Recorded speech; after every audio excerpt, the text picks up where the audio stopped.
Tonight, you're about to walk into a world where humans discovered something that changed everything. A world where a simple leaf, a bit of stone, and the understanding of one ancient principle transformed what it meant to be human. The air around you feels neither cold nor warm, but hovering in that twilight space where sensation softens into suggestion. Your breath is gentle, almost unnoticed. The forest ahead is dark, but not forbidding. Instead it glows with a deep amber warmth, a light that seems to pulse from somewhere beyond the trees. You are drawn toward it slowly, as if pulled by something ancient and familiar, though you have never been here before. Your feet find the path without effort. The snow beneath them is soft and undisturbed, save for the tracks you leave behind, prints that disappear almost as soon as you make them, swallowed back into the white. The air carries the scent of smoke, faint and drifting, mixed with something else, something alive, something like shelter, and as you move closer, the amber glow grows warmer, more insistent, until you can see the shapes of people moving against the light. A camp emerges from the darkness like a memory surfacing from deep water, not suddenly, but gradually becoming real in the way that dreams become real when you stop questioning them. There are structures here, dark forms of shelters, their outlines softened by distance and shadow. Smoke rises from multiple places, curling upward in slow, lazy spirals that catch the last traces of daylight still lingering at the very edge of the horizon. The day is dying, but not in any way that feels like loss. It feels like transition, like the world preparing for rest. You move closer now, and the warmth becomes something you can feel on your skin. It is not yet hot, but it is there, radiating outward like a living thing. The smoke grows more distinct, a complex smell, layered with other scents. Burning wood, yes, but also something earthier beneath it. Stones heated in flame, the rich warm smell of fat rendering in a hide container, the smoke that clings to the clothing and hair of people who live near fire. It is a smell that speaks of human presence, of skill, of mastery over something wild and powerful. The people themselves that come into focus as you draw near. They are not startled by your arrival, as if perhaps they had been expecting you, or as if, in this place between sleep and waking, you belong here as naturally as the snow and the trees.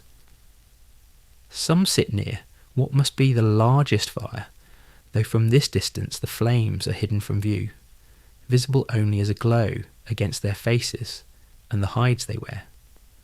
Others move between the shelters with purpose, carrying things, wood, meat, hides. A few work at tasks that require them to stay near the warmth, their hands busy with objects you cannot yet make out clearly. A woman sits near the edge of the camp, and something about the way she holds herself draws your attention. She is not young, but neither does she seem old. There is a presence about her that speaks of someone who has survived many winters, many challenges. Her face is weathered by sun and wind and smoke, but her eyes, you can see them even from where you stand, are alive with focus. She is working something between her hands, rolling it, shaping it, cordage perhaps, or sinew. Her movements are practiced, repetitive, meditative.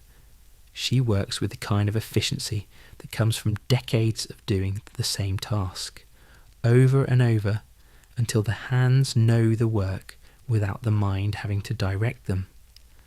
As you watch, she pauses and looks up, not at you, but at the horizon. Her gaze is distant, reading something in the fading light, or the way the clouds are gathering at the edge of the world.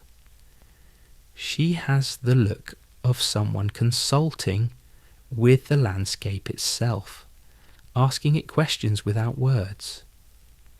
Then she returns to her work, and you notice that her pace has shifted subtly, just a bit faster, as if she has made a decision about something, as if the night will demand her attention soon, and she means to finish what she has begun before the darkness becomes complete. The child playing near one of the shelters has not noticed you yet. She cannot be more than 5 or 6 winters old, and she moves with the unself-conscious grace of someone who has never known anything other than this world. She is dragging a length of wood toward the nearest fire, and even from a distance you can see the deliberation in her movements. The wood is too large for her, really, but she approaches the task without frustration. This is what one does. One brings wood to the fire. It is as simple and as necessary as breathing. A man sits nearby, keeping watchful attention without seeming to watch. You understand, in the way you understand things in dreams, that he is her father, or perhaps an uncle. The relationship is less important than the attentiveness. The child is not abandoned to her work. She is simply being allowed to do it. The day is fading faster now. The light at the edge of the horizon has shifted from pale gold to a deep orange red, and you realise that you have been standing at the edge of the camp for some time. Minutes, or perhaps longer. Time moves differently here, but the transition is happening nonetheless. Soon it will be dark, and the fires will become the only source of light, the only source of warmth, the only source of safety in a landscape that transforms completely when the sun withdraws its protection. You take a step closer, and this movement seems to be the signal everyone has been waiting for. Or perhaps they simply finished the tasks they were doing. The woman with the cordage sets her work aside carefully, placing it on a hide near her feet where she will find it again in the morning. The man near the child calls something soft, a word you do not quite understand, but whose meaning is clear. Time to come closer. Time to bring the wood to where it will be needed most. The child obeys without hesitation, abandoning her project and moving toward the largest concentration of people. The man helps her, though only just. His hands are ready to assist, but do not grasp the wood. The child carries it herself. This matters. You understand this clearly, though no one has explained it to you. You are part of the camp now, though no one has formally acknowledged your arrival. You have simply been absorbed into the flow of evening activity. The people move around you with the ease of those accustomed to a shared space, familiar with the rhythms of daily task completion. The warmth grows more present, no longer something distant. It begins to sink into your skin, and you realise how cold you have been in the walk from wherever you came before this place. The cold has been a neutral fact, noted and accepted, but now the warmth is so present that the cold seems like something you have shed, like a heavy coat you are finally permitted to remove. The largest fire comes into view as you move around one of the shelters. It is situated in what appears to be the centre of the camp, in a cleared space where the ground has been kept intentionally open. The fire itself is not wild or chaotic. It is organised. Stones have been positioned around it, creating a kind of wall that helps direct the heat and protect the flames from the wind that is beginning to pick up as evening settles in. The wood arrangement is thoughtful. Larger pieces set at the heart, medium pieces ready to be added, smaller kindling within reach. This fire has been tended by someone with long experience. It speaks of knowledge accumulated over years, over lifetimes perhaps, passed from one person to another in the endless chain of learning that keeps a community alive. The heat of it reaches your face, and you feel a primitive gratitude rise in your chest. This warmth is survival. This warmth is the difference between sleeping well and shivering through the night. This warmth is company and safety and light against the encroaching darkness. You understand, with sudden clarity, why this discovery, fire, the taming of it, the control of it, must have felt like magic to the first humans who managed it. There is something miraculous about it, even now, in this quiet moment, at the edge of daylight. An older man sits across the fire from where you are standing. His hair is white, or perhaps just very pale, and his face is lined in a way that speaks of long years of weather and sun and consideration. He is watching the fire with the focused attention of someone who respects it, not fearfully, but with the kind of respect that comes from understanding something's power, from knowing what it can do if you treat it carelessly. He does not look up, but you sense that he knows you are there. He continues his watching, and you realise that this is how one sits with fire. Not carelessly, but with calm attention.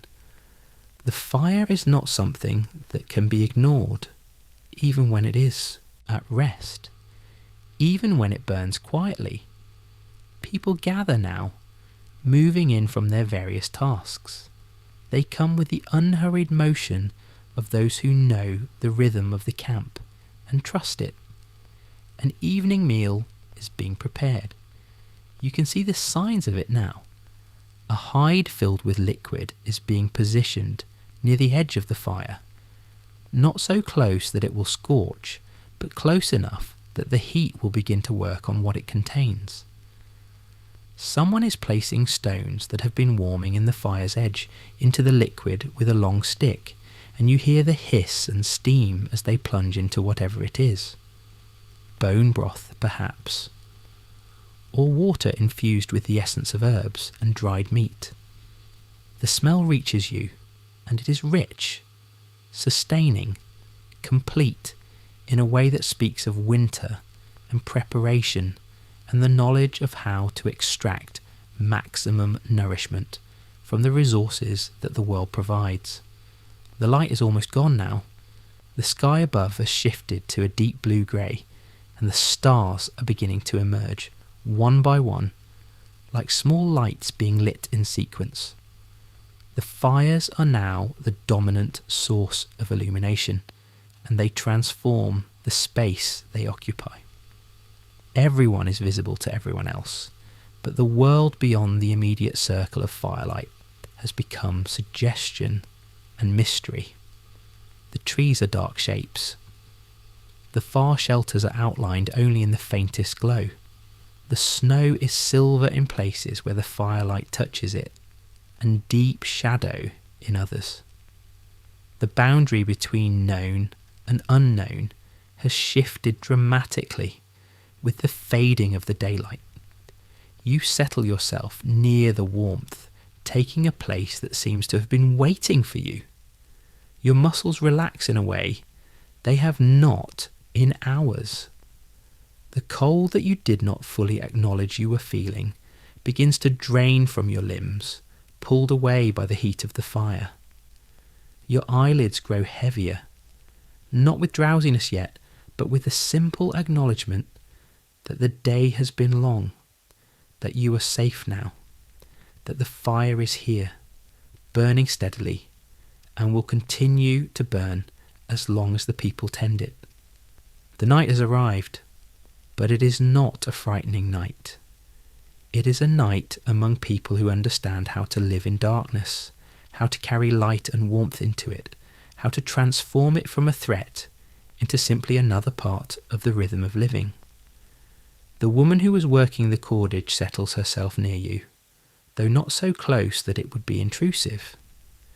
She begins to unwind the cordage she has made and to wrap it into loops, organising it for storage. Her hands move with the ease of long practice, and you find yourself watching them, hypnotised slightly by the repetitive motion. Up and around and over, the length of rope becoming neat coils. She works without apparent thought, her hands independent of her mind, which seems focused on something else, or perhaps on nothing in particular. Perhaps her mind is at rest, allowed to drift, while her hands continue their familiar work. There is a peace in this, you realise, a peace in work that requires no conscious attention, that can be performed while the thinking mind is permitted to wander, or simply to be still. The old man across the fire shifts, and you notice that he is now looking at the fire with even greater attention. The flames have changed. They are burning lower now, the larger logs having settled deeper into the coals. He stands. The movement is careful but not weak, the motion of someone accustomed to his own body and aware of it, and he walks around to where more substantial wood is stacked. He selects a piece with visible consideration, testing its weight in his hands, assessing it with what appears to be an expert eye. Then he returns to the fire and places it with precision among the others. The flames respond immediately. They do not flare up wildly, but rather seem to deepen, to strengthen. The fire glows brighter, and the warmth radiates outward more intensely. You watch this simple act, the selection and placement of wood, with fascination. There is more to it than simple addition. There is knowledge here, knowledge of how wood behaves as it burns, knowledge of how different pieces will interact with each other, knowledge of what kind of fire is needed at any given moment. The child who had been dragging wood has moved closer to the fire now, sitting between two adults. She's eating something, meat from the looks of it, held in her small hands. She eats with the focused attention of the very young, putting all her consciousness into the task of consuming. Occasionally, one of the adults nearby will say something to her, and she will respond, but her main attention remains on the food. When she has finished, she wipes her hands on her hide leggings without self-consciousness, and then she leans against one of the adults, a woman with dark hair braided close to her scalp. The woman puts an arm around her without breaking her conversation with another adult. The child settles into this embrace, and you can see the moment when the warmth of the fire and the comfort of physical contact combine to begin pulling her towards sleep. Time moves in this place as it moves in dreams. Moments pass, or perhaps longer stretches. It becomes difficult to distinguish. The meal is consumed and the vessels are cleared. The fire is tended again, though with less urgency now. It is burning well, and the larger logs are settling into a good, sustainable burn. The people begin to prepare for the deeper night. Hides are arranged, bedding is organised. You notice that people are not scattering to individual shelters, but rather settling into what appears to be a communal sleeping space. A large shelter that you now see opens onto this central fire. The fire is positioned so that its warmth and light can enter the shelter, and the shelter itself is constructed in a way that seems designed to capture and hold this warmth. Before settling, though, there is a kind of ritual that begins to unfold. People draw closer around the fire, and it becomes clear that this is the time for something beyond mere rest preparation. One of the men, you have not noticed him before, but he seems to have a kind of presence that draws attention, begins to speak. His voice is not raised, but it carries a quality of intent, a purpose. He is not making casual conversation, but rather sharing something that people have gathered to hear. You do not understand the words, but you understand the meaning. This is the time of knowledge sharing, the time when the things that matter are passed from one generation to the next. He is explaining something about the fire, you realise. His hands are moving, showing the placement of stones, showing the management of the fuel. He gestures toward the fire itself, and then he moves to a small fire that burns in a separate shelter, a structure slightly removed from the main gathering space. He demonstrates something, and others watch intently. He is showing them how to transport fire, how to keep it alive through a journey, how to move a burning coal from one place to another without extinguishing it. This is crucial knowledge, you understand. The kind of knowledge that could mean the difference between thriving and struggling through a harsh winter. He wraps a coal in leaves, special leaves that he has apparently selected with care, and he places this bundle in what looks like a clay vessel, filled with ash or sand. He explains something, his voice taking on a teaching quality. Around him, people are listening with the kind of attention that comes from knowing that this information matters. A younger man, a boy really, not yet fully grown into manhood, watches with particular intensity. He is being prepared, you realise, to be trusted with this knowledge. He is being taught the responsibility of firekeeping. The understanding that you do not simply use fire when you need it, but rather you maintain it, preserve it, care for it as if it were a living thing dependent on your attention. The lesson continues for a time, and then it seems to conclude naturally. People have questions, and these are answered. There are demonstrations of techniques. The boy is invited to try, and he does. His movement's tentative, but earnest. He wraps a coal with guidance, and when he has done it, the man nods. Not with great praise, but with a nod of one who sees that the work has been done correctly. This is enough. The learning process has begun. The knowledge transfer has been initiated. The boy carries this now. It lives in his hands and his memory, and it will be his responsibility to maintain it and to pass it along when his time comes. You feel yourself settling deeper into the warmth and the peace of this moment. The emotional tone has shifted slightly. The work of the day is moving toward completion. The fire has been tended. The knowledge has been shared. The community has eaten and gathered and moved through the evening ritual. What remains now is the quieter work of settling towards sleep, but there is no rush toward it.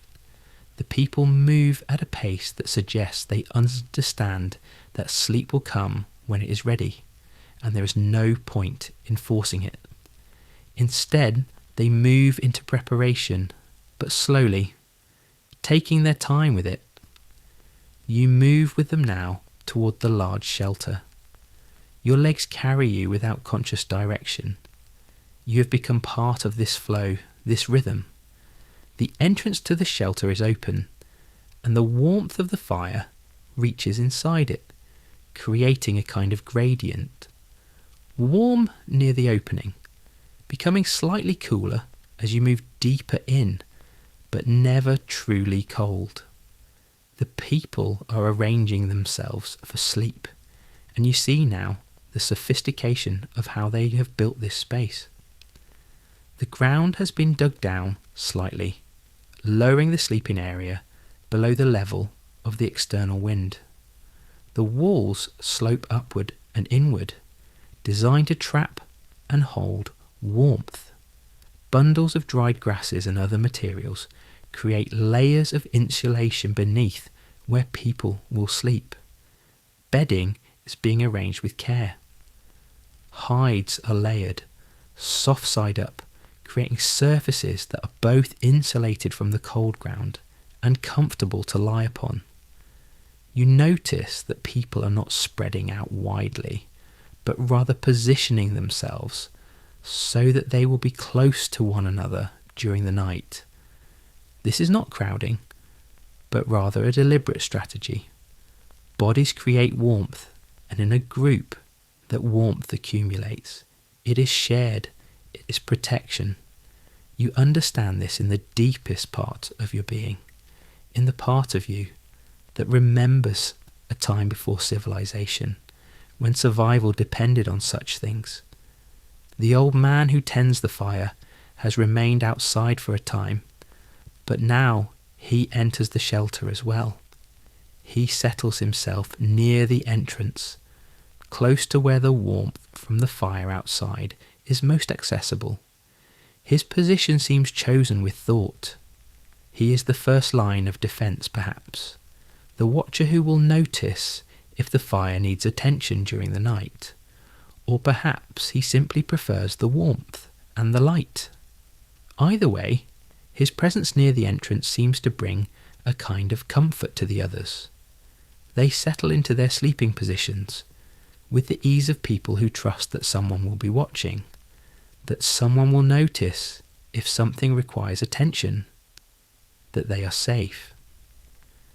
You find your own place among them, settling onto a hide bed that is warm from the layering of blankets and the residual heat of the fire. It is profoundly comfortable in a way that goes beyond simple physical ease. It is the comfort of belonging, of being part of something, of having a place in the structure of the group. Your body relaxes fully now, all the tension that you were not aware you were holding draining away. Your head rests on what appears to be a hide-covered bundle of dried grasses. It is surprisingly comfortable, firm enough to support without pressure, soft enough to feel kind to your skin. Around you, people are settling into sleep, but not all at once. There is a gradual quieting. Low voices fade to whispers, and then to silence. Small movements become fewer and farther between. The breathing of the group begins to synchronize, slowing, deepening. Someone sighs. Someone else shifts slightly, adjusting their position for maximum comfort. But overall, there is a settling, a descent into the kinds of depths where dreams are born. The warmth of the fire, barely visible from inside the shelter but present as a glow and a heat, provides both light and reassurance. It is burning outside, attended by those whose role it is to watch. It is alive. It is waiting for the morning. It is the constant of this world. You do not fall asleep at first. You simply rest, existing in the space between wakefulness and sleep, aware of both states simultaneously. Your consciousness is clear enough to notice the scent of hide and smoke and earth that fills the shelter. It is a good scent, a scent of life well lived and of preparation for the coming day. Your awareness is diffuse enough that you do not think in words, but rather in sensations and emotions. Warmth, safety, belonging, the sense of being part of something older and larger than yourself, the sense of participating in a pattern that has been repeated for countless generations. Fire, shelter, community, sleep. Time passes and you do not notice it passing. You have let go of any sense of duration any sense of progression. You exist in this moment, in this place, surrounded by people who are sleeping, the sleep of the just, of those who have worked hard and earned rest, of those who know that tomorrow will bring more work, more attention, more engagement with the world, but that tonight is for rest, that tonight is for the body to repair itself, for the mind to drift into dreams, for the soul to settle into peace. Your awareness of the outside world begins to fade, replaced by an inner landscape. You see the fire, but from a distance. It glows in your memory more than in present reality. You feel the warmth, but it is becoming part of you rather than something external. You hear the breathing of the sleeping people, and it becomes a rhythm that you match, that you move into, that carries you along. The boundary between yourself and the shelter, between your warmth and the group's warmth, between your sleep and their sleep, begins to dissolve. You are becoming part of something. You are sinking into it. And it is the most peaceful thing you have felt in a long time. Somewhere, far away, a voice is speaking, low and soft and containing great kindness. It might be the old man. It might be someone else. The words are not important. The meaning is.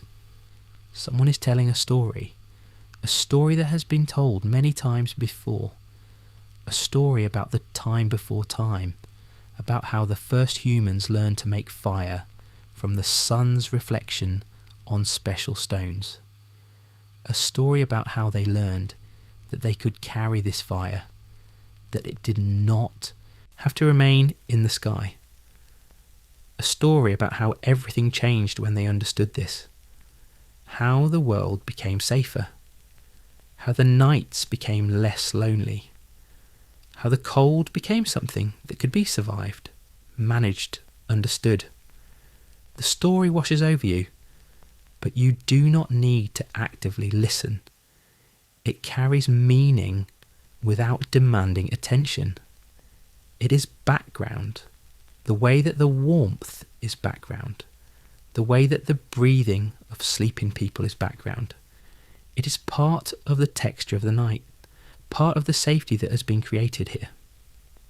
The storyteller's voice rises and falls in a rhythm that is almost like singing, but not quite. It is the rhythm of speech, but used in a way that music uses rhythm, to create a kind of hypnotic effect, to draw the listeners deeper into the state of rest, to carry them towards sleep. You realise that you are very close to sleep now. Your awareness is becoming strange. You feel things that might be happening, but you cannot quite distinguish whether they are external events or internal dreams. Someone is moving in the shelter, or perhaps you are moving yourself. Someone is adding more blankets to the bed, building up the warmth, or perhaps the warmth has simply continued to build on its own, collected from the bodies and the fire. You cannot say for certain. You have stopped trying to say for certain. The distinction has become less important. The fire outside continues to burn. You know this without having to look. You can feel it, a presence at the edge of your consciousness. The old man is still there, tending it, or perhaps he has passed the responsibility to someone else and is now asleep himself. It does not matter. The fire will be there when morning comes. It will be burning steadily, ready to resume its work, ready to cook food and provide warmth and light, ready to be the centre of life and community and all that makes survival possible. It will be there because people know how to make it be there. Because people have learned over generations how to tame this element, how to use it, how to respect it, how to keep it alive. This knowledge wraps around you like another blanket. The knowledge that humans have learned to do this.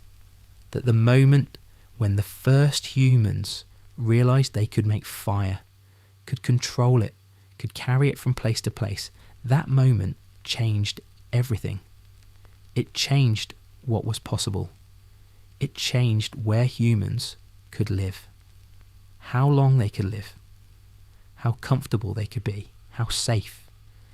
This knowledge feels important, and your sleeping mind holds on to it, even as it drifts further into the depths. Fire is not just something useful, it is transformation. It is the difference between existing and a truly living. The story being told has shifted to something else now. A memory, perhaps. An account of a time when the fire went out. When it was winter, harsh and unforgiving, and something happened. An accident. Someone was careless. The fire which had been tended for so long that no one could remember when it had last gone out. Extinguished. In the dark, in the cold, with the winter at its height, the community faced a crisis.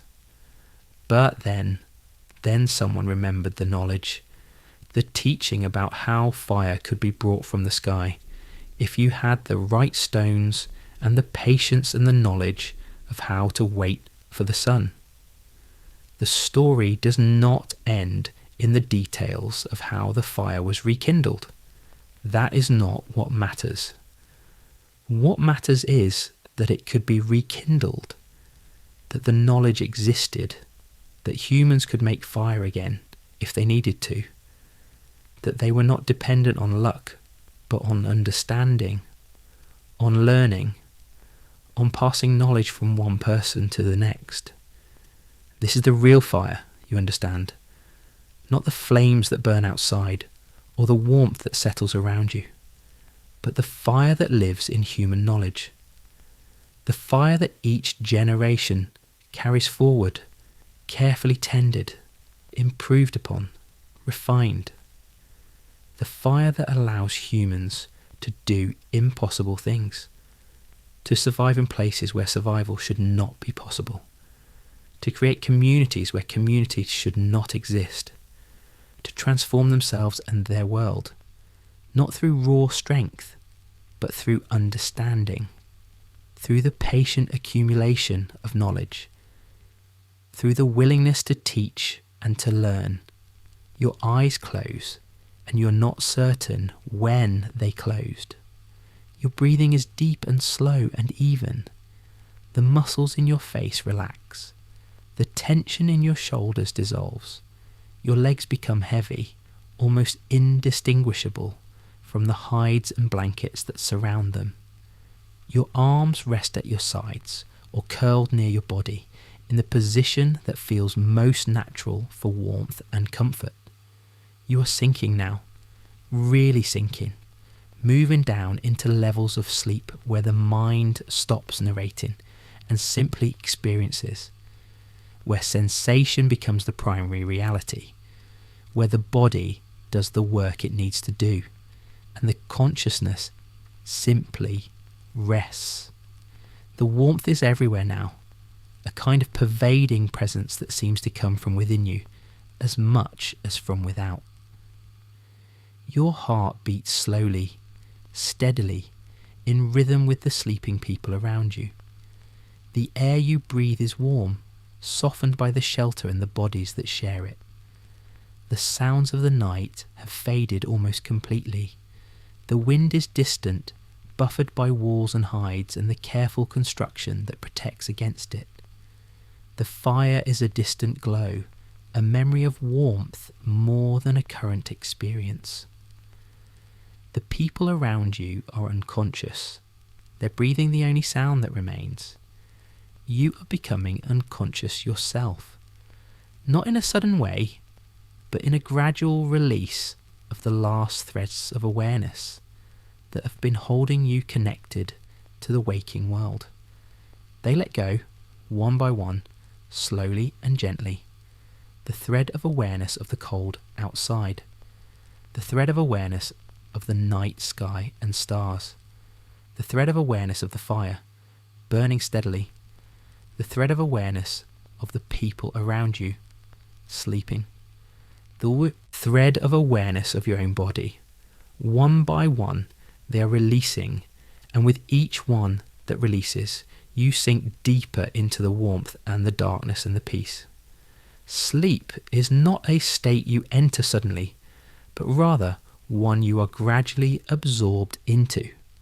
Your dreaming mind is already active, but you do not consciously notice the transition between wakefulness and dreams. There is a moment that might have been in your waking mind, or might have been in your dreaming mind, where you see the fire one more time.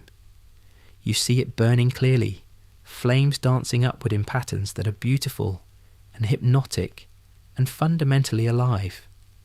You see the old man sitting across from it, watching it with the focus and reverence of someone tending something sacred. And then, without shock or surprise or any transition at all, the fire is part of you. Not outside you anymore, but within you, burning in your chest, providing light and warmth and energy. And you are not alone. The fire burns in all of them, in every person in the shelter, in every human that has ever tended a fire, in every human that has ever used this knowledge to transform their world. The dream becomes something else now. You are walking through a forest, but it is not frightening. The darkness is not threatening. The trees are familiar and kind. You can see your way, though you cannot quite articulate what it is that allows you to see. It is not light from a source, but rather an awareness that emerges from somewhere deep inside you. The forest is warm, held in the same embrace that the shelter was held in. You pass through it, and there are others like you walking through it. Some you recognize, though they are not people you know from any time in your waking life. Some are strangers, or perhaps they are people from before time, people who discovered fire for the first time, people who understood its value, people who chose to tend it carefully and to pass on the knowledge. A long line of people stretching backward and forward through time, all connected by this one fundamental knowledge, all part of one unbroken chain of learning and teaching and survival and growth. You are walking deeper into the forest now, or perhaps you are walking deeper into sleep. The distinction is no longer important or even possible to make. The forest and the sleep and the fire are all merging together into one thing, one vast, warm, encompassing experience. You are tired now in a way that goes beyond physical tiredness. You are tired in the way that a day is tired when it is ready to give way to night. You have had an experience, a real experience, and now it is time to rest from it, to let it settle into memory and understanding, to dream about it, to integrate it into who you are. The people you are walking with have faded, or perhaps you have faded from their awareness. They are behind you now, or perhaps they are within you. The boundary between individual and community has become unclear. You are separate and also part of something larger. You are yourself and also part of the long chain of humans that has tended fire and built shelter and gathered together against the darkness. You are alone and also never truly alone. The knowledge that lives inside you connects you to all of them, to all the generations that came before, to all the generations that will come after.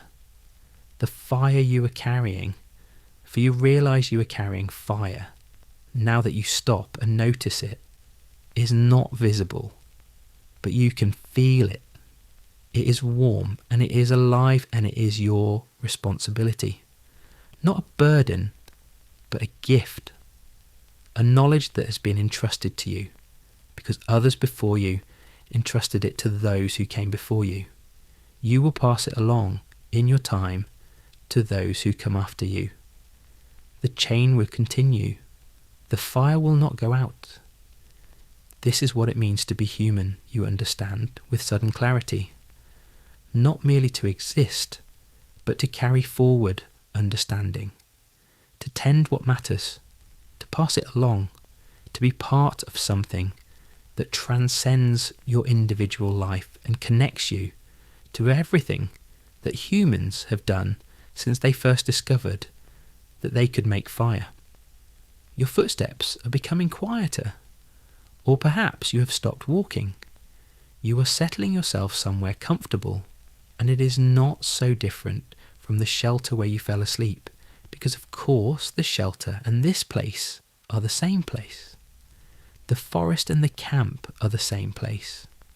Your waking rest and your dream are the same experience viewed from different angles. You are lying down now, or you are standing still, or you're doing both simultaneously.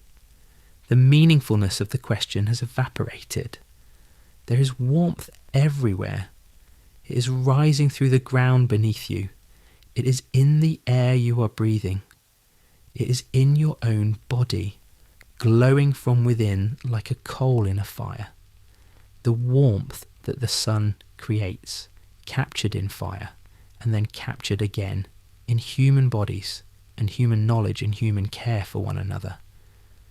The warmth that has allowed humans to survive and to create and to become who they are. You are filled with this warmth, permeated by it, and it feels like completion, like arrival, like finally, after a long journey, reaching a place of absolute safety. The stars are above you if you open your eyes to see them, but you keep your eyes closed. You do not need to see them to know they are there. They have been there since the beginning. They will be there when the fire burns low. They will guide travellers and mark the seasons and anchor the awareness of people to the vast world beyond the immediate shelter. But they are distant now. They are the concern of tomorrow. Tonight, they are simply part of the larger system that holds everything in place. Your breathing has become very slow, very deep.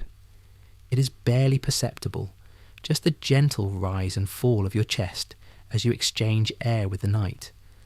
Your heart is beating slowly, efficiently, doing only the work that sleep requires. Your muscles are utterly relaxed, as if they have forgotten what tension is. You are becoming part of the shelter and the fire and the night. You are becoming part of the long story of humans learning to live in a cold world by creating warmth, by creating community, by creating knowledge that passes from one generation to the next, unbroken and eternal as fire itself. The warmth is so complete now that you can almost not distinguish where you end and it begins. You are the warmth, and the warmth is you. You are the fire, and the fire is you. You are the people sleeping around you, and they are you. The boundaries that usually exist between self and other, between inside and outside, between past and present, have all softened and blurred. You are everything, and everything is you, all held in a vast embrace of warmth and safety, and the knowledge that this moment, this now, is exactly as it should be. You are sinking deeper into sleep with each breath, deeper with each beat of your heart, deeper with each passing moment that you do not measure, because measurement would require a waking mind, and your mind is no longer waking. It is sleeping, it is dreaming, it is at rest. The story is coming to its ending, though the ending is not a stopping point, but rather a gentle fading into the greater thing that contains all stories, all fires, all people, all warmth, all rest, The fire will burn through the night. It will be tended by those whose turn it is to watch. It will provide light and warmth for those who need to move about. It will keep the cold at the distance of a fire's reach, away from the shelter. It will remain a constant presence, a reliable friend, until the first light of morning appears on the eastern horizon, and then the day will begin again. There will be work to do. There will be knowledge to share. There will be children to teach, and elders to learn from, and meals to prepare, and tools to make, and journeys to take into the snow, and wood to gather, and fires to tend. The cycle will continue as it has continued, as it will continue. Only the gentle rhythm of breathing in a shelter surrounded by people who understand how to live in this world. Only the dying embers of a fire that has been well tended, burning outside, visible as a faint glow that has become less and less noticeable as your eyelids have grown heavier and heavier. Only the slow descent into the deepest places of sleep, where dreams are born, and the waking mind dissolves into the vast unconscious that holds all life. You are completely at rest now. There is no part of you that is still awake, still watching, still thinking. You have released all of it, the watching, the thinking, the awareness that maintains a sense of separate self. You have let it all go, and in letting go, you have found a peace that transcends any peace that is possible while awake. This is the gift that fire has given humanity. Not just the warmth and the light, but the ability to rest completely. To let go of vigilance. To sleep the sleep of the secure and the protected and the loved. To know that you will wake safely, to continue the long story that began when the first humans discovered that they could make fire. Sleep now. Deep sleep. Complete sleep. The sleep of ages. The sleep of children and elders and all the humans who have ever gathered around a fire and settled into warmth and known that they were safe. The sleep that waits in the darkness for everyone who has learned the greatest of all human secrets. That we're not alone, that we can make light in the darkness, that we can gather together and create warmth and safety in community, that this knowledge, once discovered, can be passed along forever. That fire, the most basic element, connects us to all who came before and all who will come after, that we are part of something eternal and sacred and necessary. The warmth settles deeper. The shelter seems to embrace you more fully. The ground beneath you feels like the embrace of the earth itself, holding you safe while you rest. The hides and blankets become less distinct, less something external that covers you, and more something that is simply part of the environment of sleep. The people around you have become less individual sleepers and more a collective entity, a breathing warmth that is separate from you and also part of you, all at the same time. Time has stopped having any meaning. Hours pass or moments pass and it is all the same. The fire burns down and is tended and burns down again. The night deepens. Stars shift across the sky. Wind moves through the trees outside the shelter. Snow continues to fall, gentle and patient and immutable. Everything continues, but you are no longer aware of the continuation. You are aware of nothing.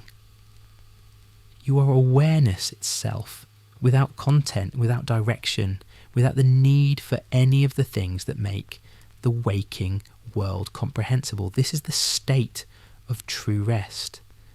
Not the rest that comes from lying down after work, but the rest that comes from releasing the need to do anything at all. from releasing the need to understand, from releasing the need to be anyone in particular. You are becoming the warmth and the rest and the safety and the fire and the darkness and the peace. All of it together, all of it at once, with no separation and no distinction. Let yourself be held by this. Let yourself sink into it completely and without reservation. There is nothing more that you need to do, nothing more that you need to understand. You have been given the gift of fire and warmth and community, and you have learned what it means to be human. You have experienced the peace that comes from being part of something larger than yourself. You have felt the weight lift from your shoulders as you have surrendered into sleep, surrounded by people who care for you and by a fire that will continue. The night deepens beyond the reaches of the shelter, beyond the glow of the dying fire, into regions where the stars burn brighter and colder than anything that exists in the world of human warmth. But you do not know this. Your sleeping mind does not register the vast indifference of the universe or the profound cold that exists mere arm lengths beyond the protective walls that have been constructed with such care. You are removed from all of that now, separated by layers of hide and skill and the accumulated knowledge of countless generations about how to build shelter against winter. Inside the shelter the warmth persists, though it is becoming subtly different as the fire outside burns lower. It is no longer the active, pulsing warmth of a well-tended flame, but rather the residual warmth of coals settling into their deepest heat. This is the kind of warmth that lingers and sustains, the kind that will hold through the deepest part of the night, when the fire is at its lowest point, and the watchers are perhaps resting more than watching. The ground beneath you has absorbed the warmth of the shelter and continues to radiate it upward, becoming a kind of underground fire that complements the fire outside.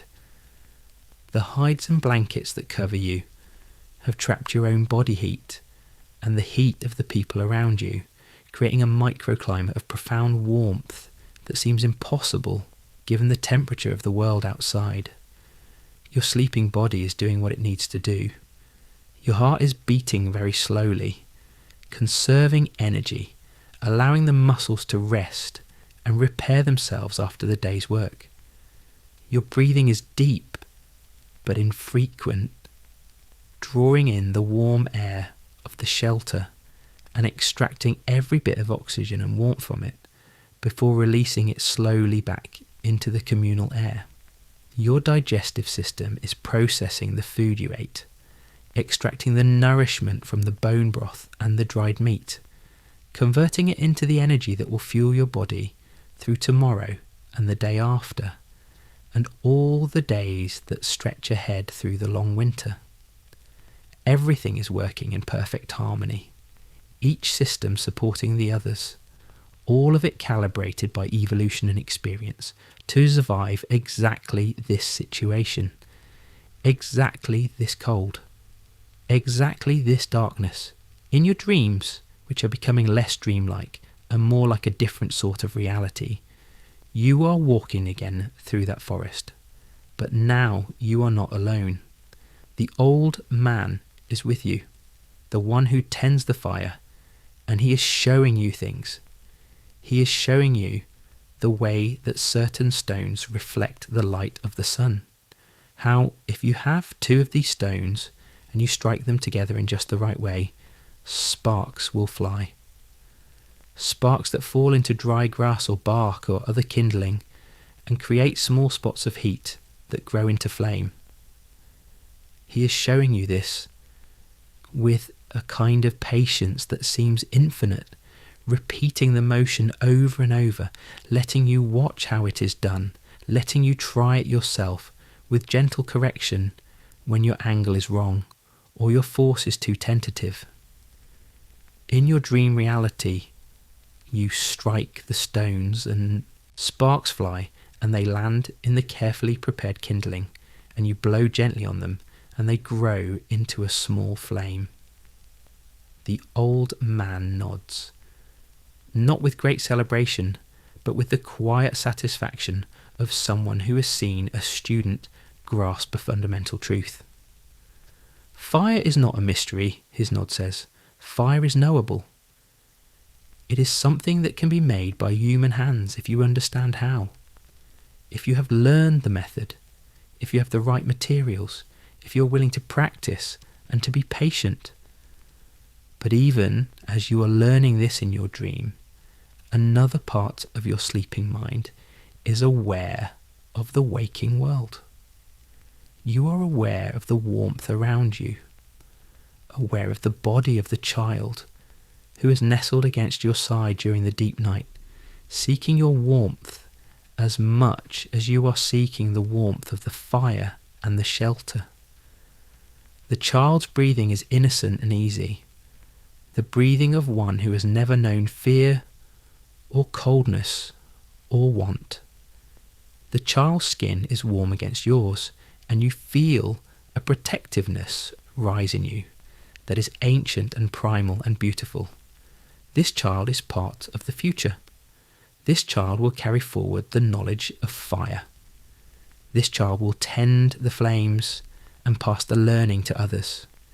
This child is the continuation of the chain that has stretched unbroken from the first humans who discovered fire down through all the generations to this moment, and will stretch forward into the future. The old man in your dream is showing you something else now. He is showing you how to preserve fire, how to take a coal from an active flame and wrap it carefully in leaves or other materials that will slow its burning but allow it to continue. How to place this coal in a container filled with ash or sand, which will regulate its temperature and keep it alive for hours or even days if necessary. He demonstrates this with the kind of precision that comes from having done it thousands of times, and you watch carefully, committing every movement to memory, understanding that this is perhaps the most important lesson of all, because fire that you can carry is fire that is not bound to one place. Fire that you can carry allows you to move, to travel, to explore new lands, to build new camps, to spread the gift of warmth and safety and knowledge to new places. The method he is showing you involves patience and careful observation.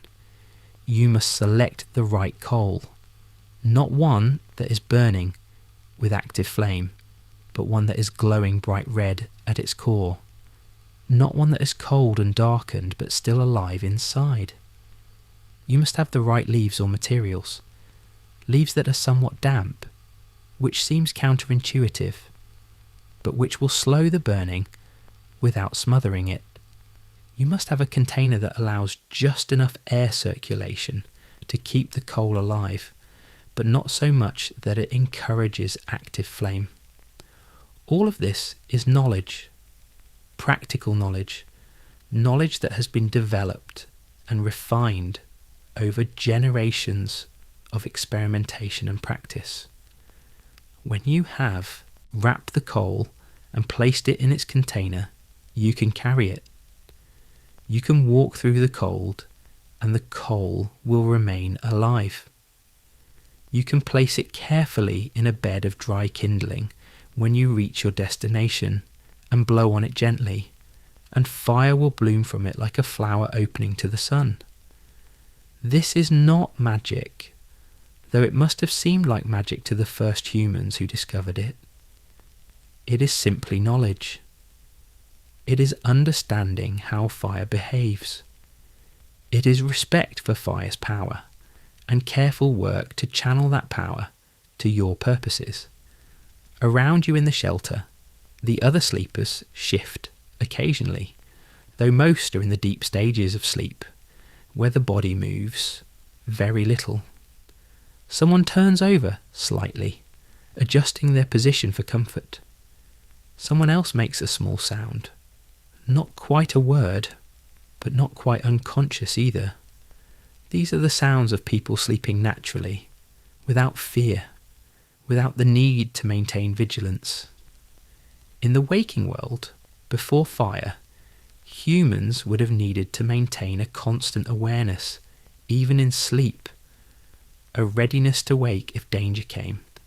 But here, in this shelter, warmed by fire that is being tended, protected by the knowledge that has been accumulated about how to build safe shelter, the sleepers can rest completely. They can let go of vigilance. They can trust that they are safe.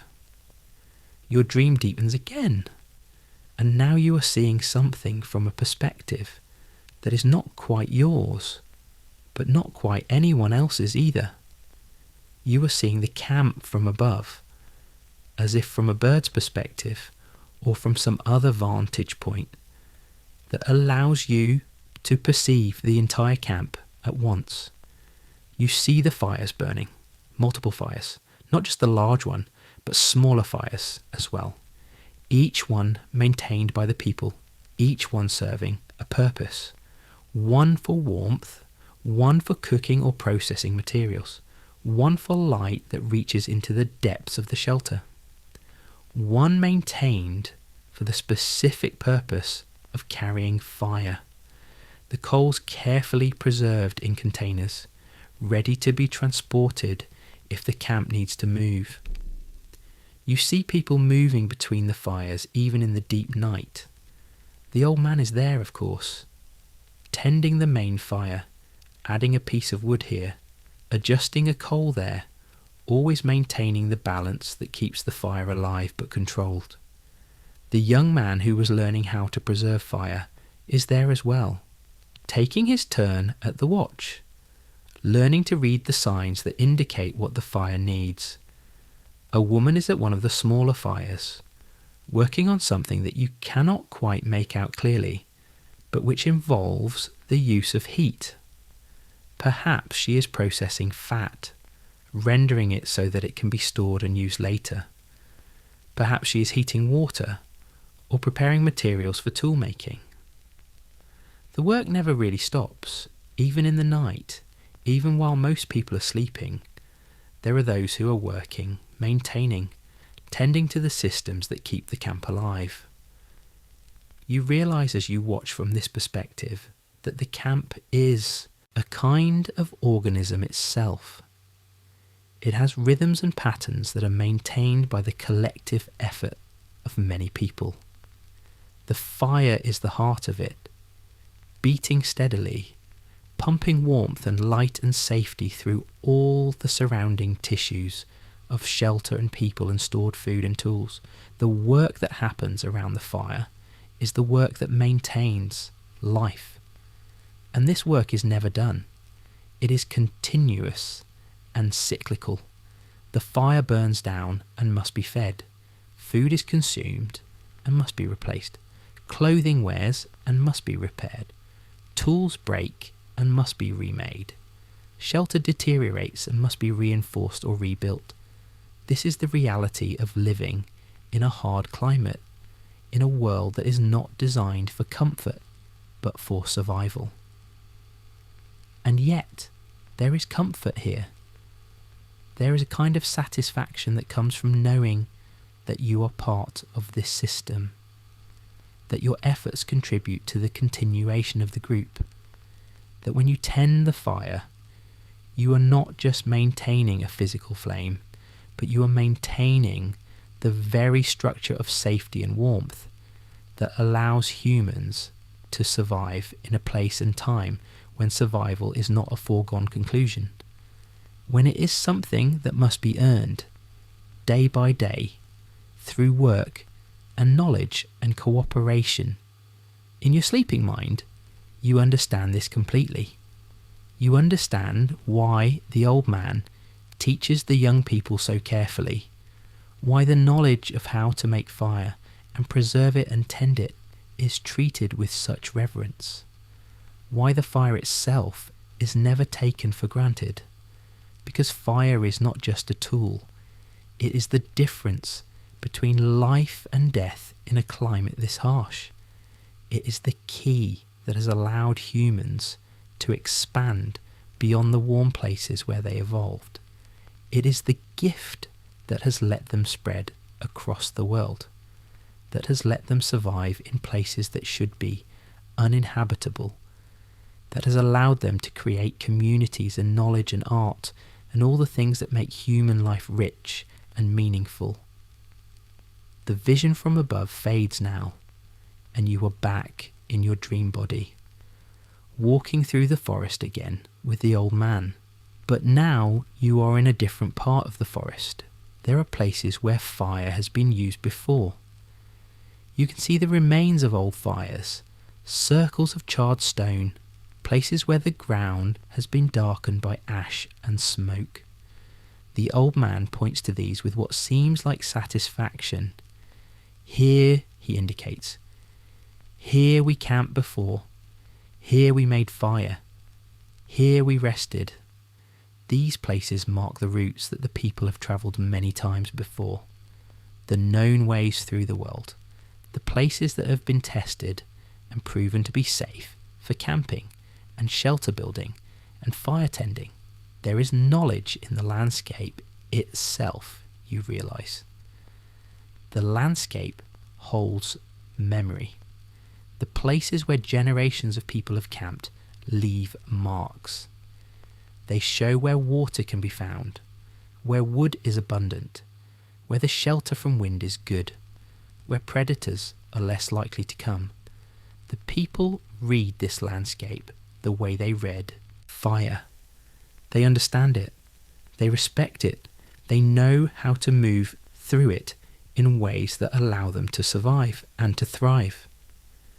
The old man is taking you to one of these ancient camping sites, and as you arrive at it, you see that it is not abandoned, or rather, it is abandoned in the sense that no one is living here now, but it is not abandoned in the sense that it holds the memory of living. There are structures still standing here, the bones of old shelters, frameworks of wood that have weathered many winters. There are fire pits, carefully constructed circles of stone that have contained fire many times. There is evidence of storage areas where food was kept.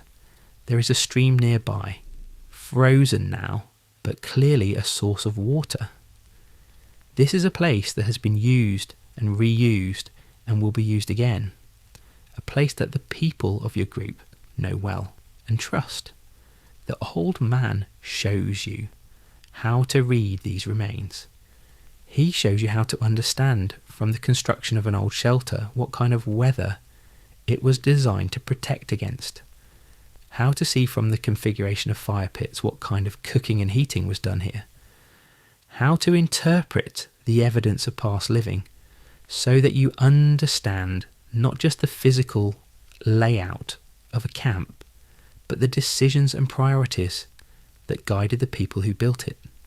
He is teaching you to be a reader of human intention, to understand that the landscape is not just a natural thing, but a cultural thing, shaped by human hands and human knowledge and human choice.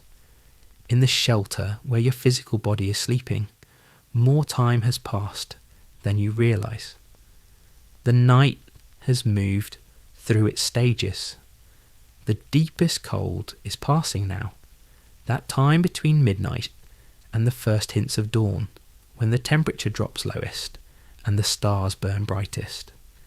This is the hardest time for people sleeping in traditional shelters, the time when the fire is at its lowest point and the body's heat is being tested most severely. But the shelter is holding well. The construction is good. The collective warmth of the people is sufficient. No one is cold enough to wake. No one is uncomfortable enough to shift their position more than necessary. The baby that has been sleeping against your side stirs very slightly in the deep night, not fully waking, but entering a lighter stage of sleep, where consciousness is closer to the surface. The infant's breathing changes slightly, becomes a bit faster. There is a moment of what might be discomfort, though it is hard to say if it's physical discomfort or simply the natural variation of infant sleep. But one of the women who has been sleeping nearby, a woman whose role in the group seems to be specifically related to the care of the very young, wakes at this change. She does not wake suddenly or with any alarm, but rather gradually, as if she has been listening for this signal, even in her sleep. She moves with the practiced ease of someone who does this regularly, without disturbing the other sleepers. She settles herself next to the baby, and there is a kind of adjustment that happens. The baby is given the breast, seeking the warmth and nourishment and comfort that this provides. The woman settles into feeding the child, her hand resting gently on the infant's back, her eyes half closed, her body still in the posture of sleep, even though she is technically awake. This is the reality of caring for very young children, you understand. The caretaker does not fully wake, but rather exists in a state of light awareness, responding to needs without fully waking from sleep. The old man who tends the fire is still awake in the outer shelter area where the main fire burns. He has been awake most of the night, maintaining the fire at the level necessary to provide warmth and light without consuming so much fuel that the supply runs short before morning. His eyes are tired, but there is a kind of focused alertness to him that suggests he is not struggling with his wakefulness. He has done this many times before. He knows how to exist in the long night, how to manage his energy so that he can maintain the fire without exhausting himself. There is a kind of meditation to it, a focus that comes from the repetition of the task and the deep knowledge of fire that has been accumulated over a lifetime.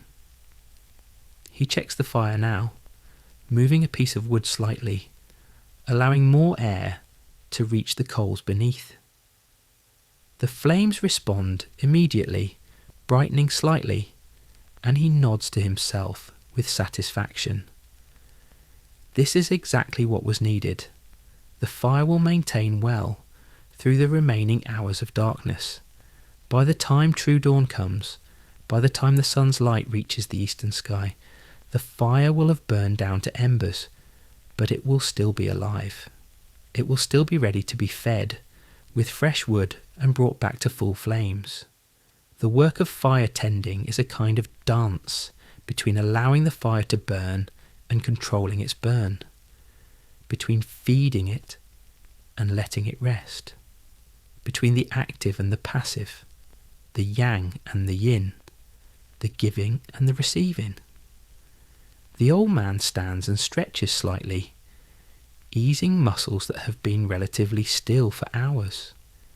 His movements are careful, not the movements of a young man, but not the movements of someone who is weak or broken either. These are the movements of someone whose body is still strong and capable, but who knows its own rhythms and limitations. He has learned how to work within the constraints of age, rather than fighting against them. How to be useful and effective by working in ways that do not require the kind of explosive strength that youth possesses. He walks to the edge of the shelter and looks out at the night. The stars are beginning to shift slightly now.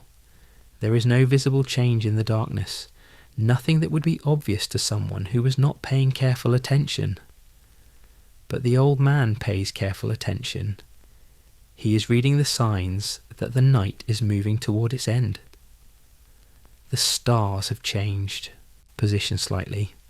The quality of the darkness is subtly different. The wind has shifted direction. The temperature, while still very cold, is beginning to shift in ways that indicate the approach of dawn. He does not rush back to the fire, but he returns to it with purpose. He begins to prepare for the transition from night to day. He arranges the fuel so that it will catch quickly once the fire begins to be actively tended in the morning. He ensures that there are materials close at hand for cooking breakfast. He moves items out of the fire's direct path. He clears a space where people will want to gather when they wake and begin to warm themselves for the new day. This preparation is not done with any sense of hurry, but it is done with intention and knowledge of what is coming. Inside the shelter, you are moving into the very deepest stages of sleep now. Your body is doing its most intensive repair work during these hours. The systems that have been stressed by the day's work are being restored.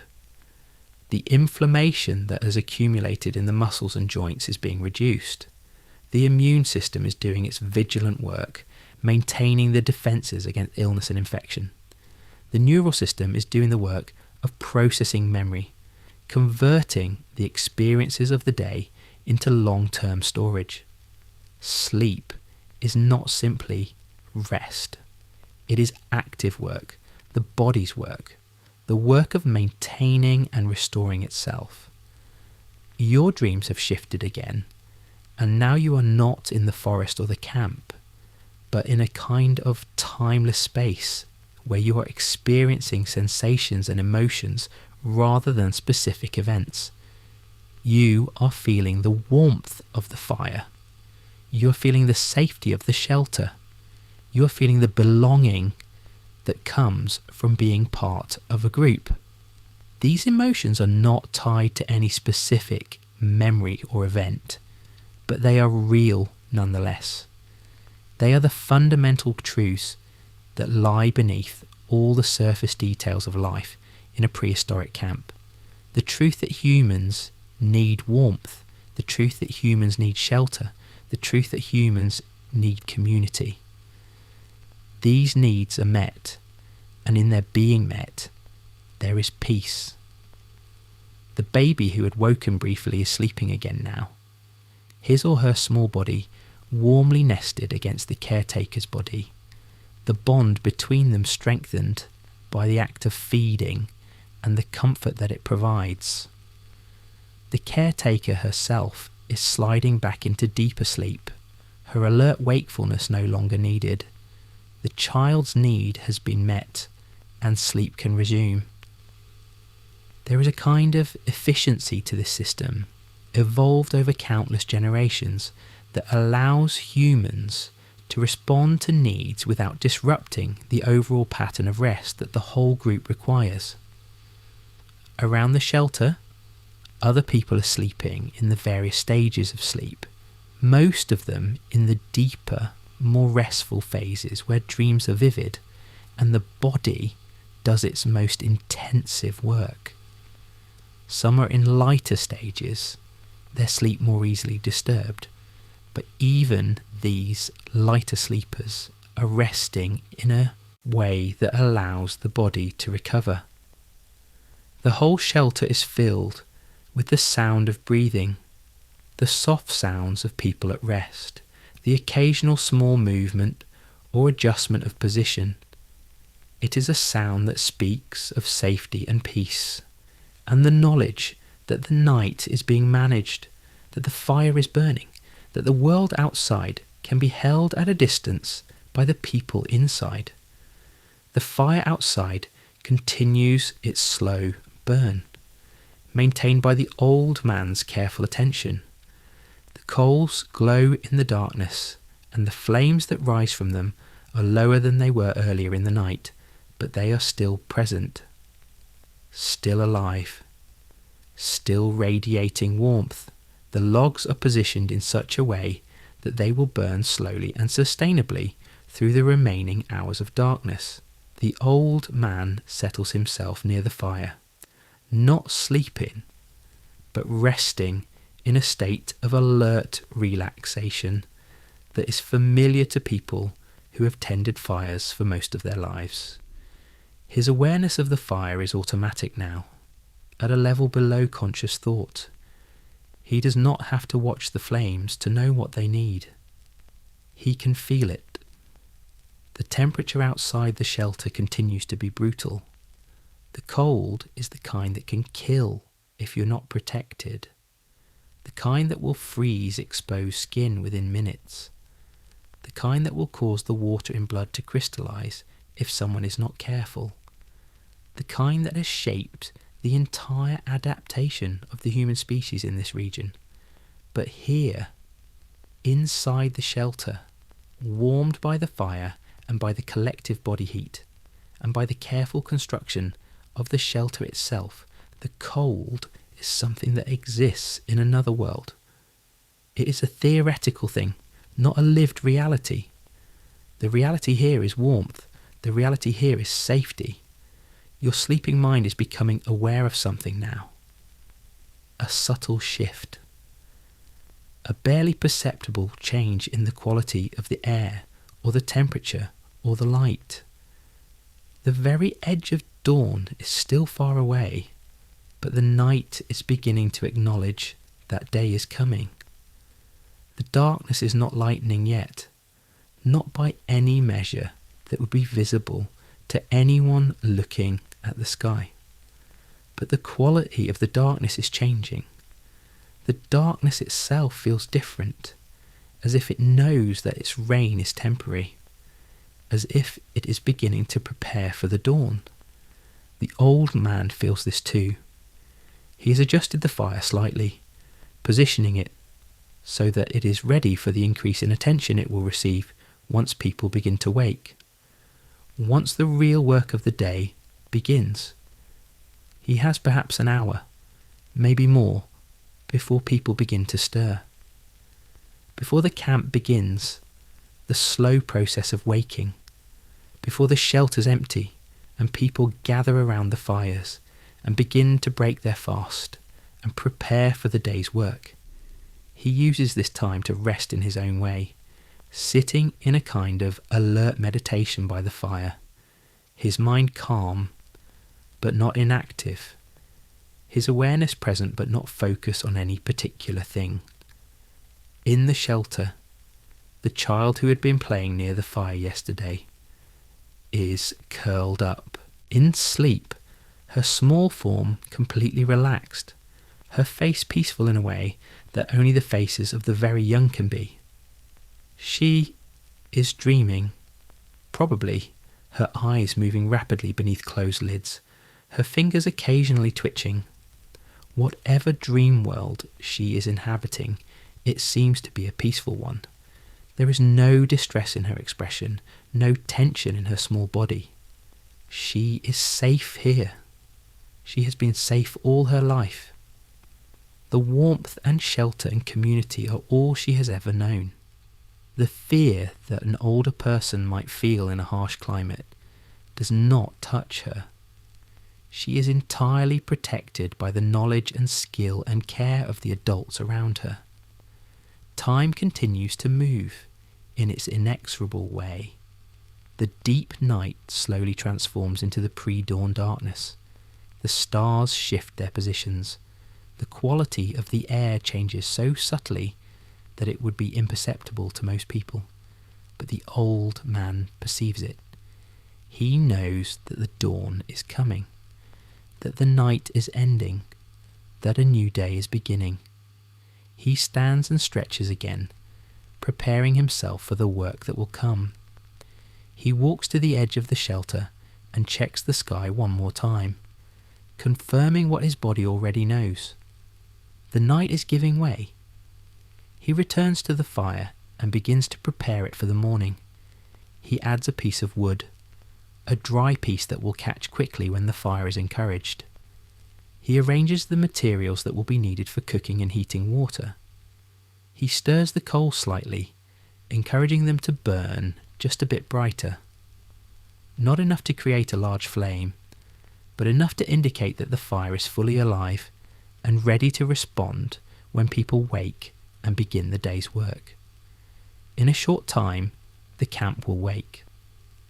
The night will be over. The day will begin. And the cycle will continue as it has continued for countless generations, as it will continue for generations to come. The breathing in the shelter remains steady and deep. No one has woken yet. Everyone is still in that deep sleep that allows the body to truly rest.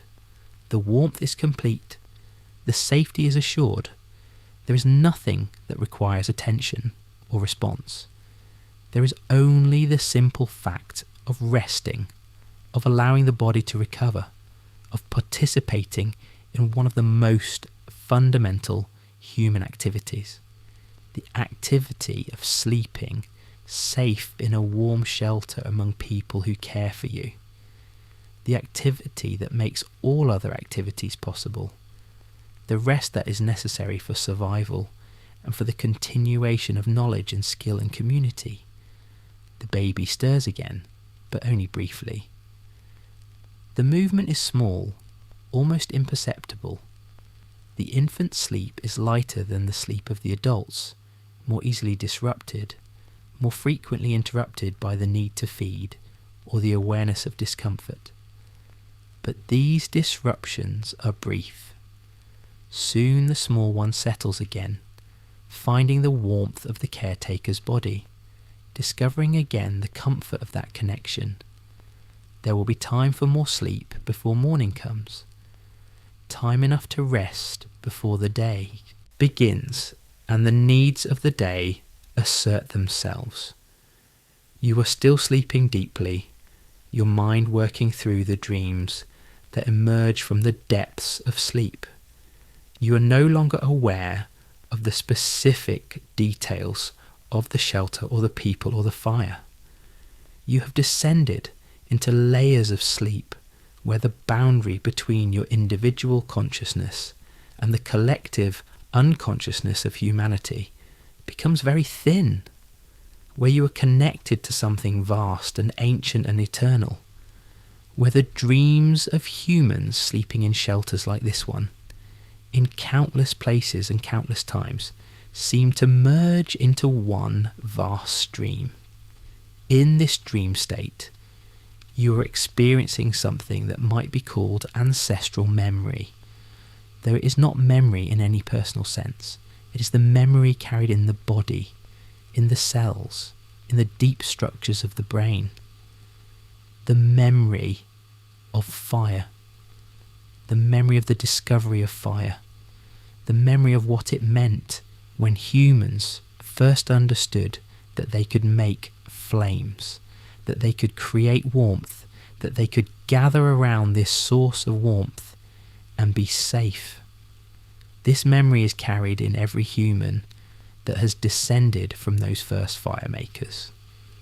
It lives in your sleeping body right now, expressing itself in the comfort you feel, in the warmth, in the safety you feel in the shelter, in the peace that comes from being part of a group gathered around fire.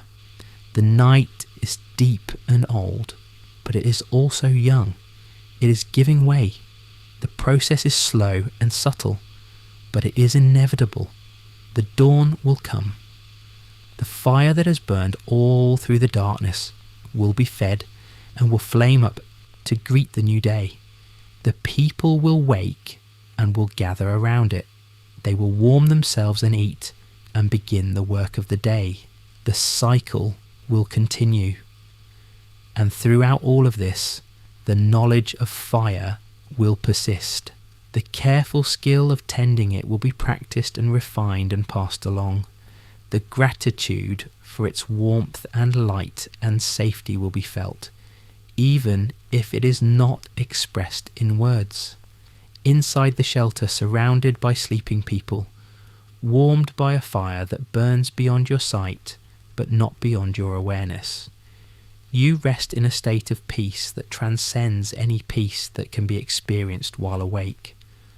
The peace of the fully rested body, the peace of the mind that has released all of its burdens and worries and concerns, the peace of being part of something that extends far beyond yourself, the peace of knowing that you are held, cared for, valued, the peace of fire and shelter and community, and all the gifts that humans have created through their long and patient work to transform themselves and their world.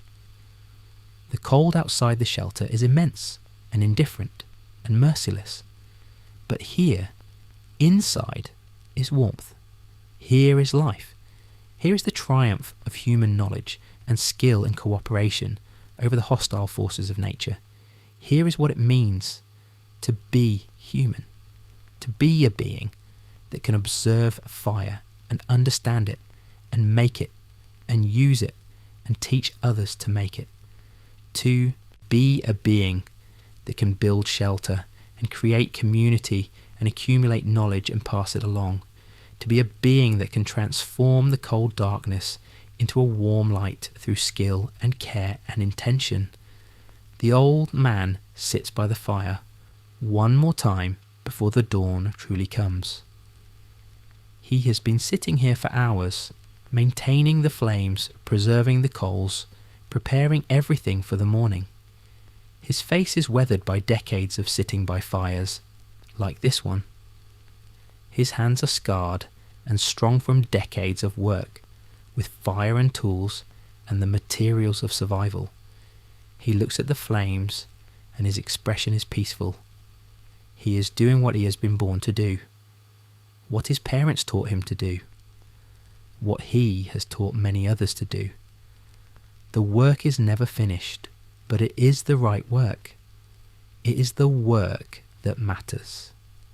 The warmth that radiates from the fire reaches you even in your sleep, even through the layers of shelter and hide and distance.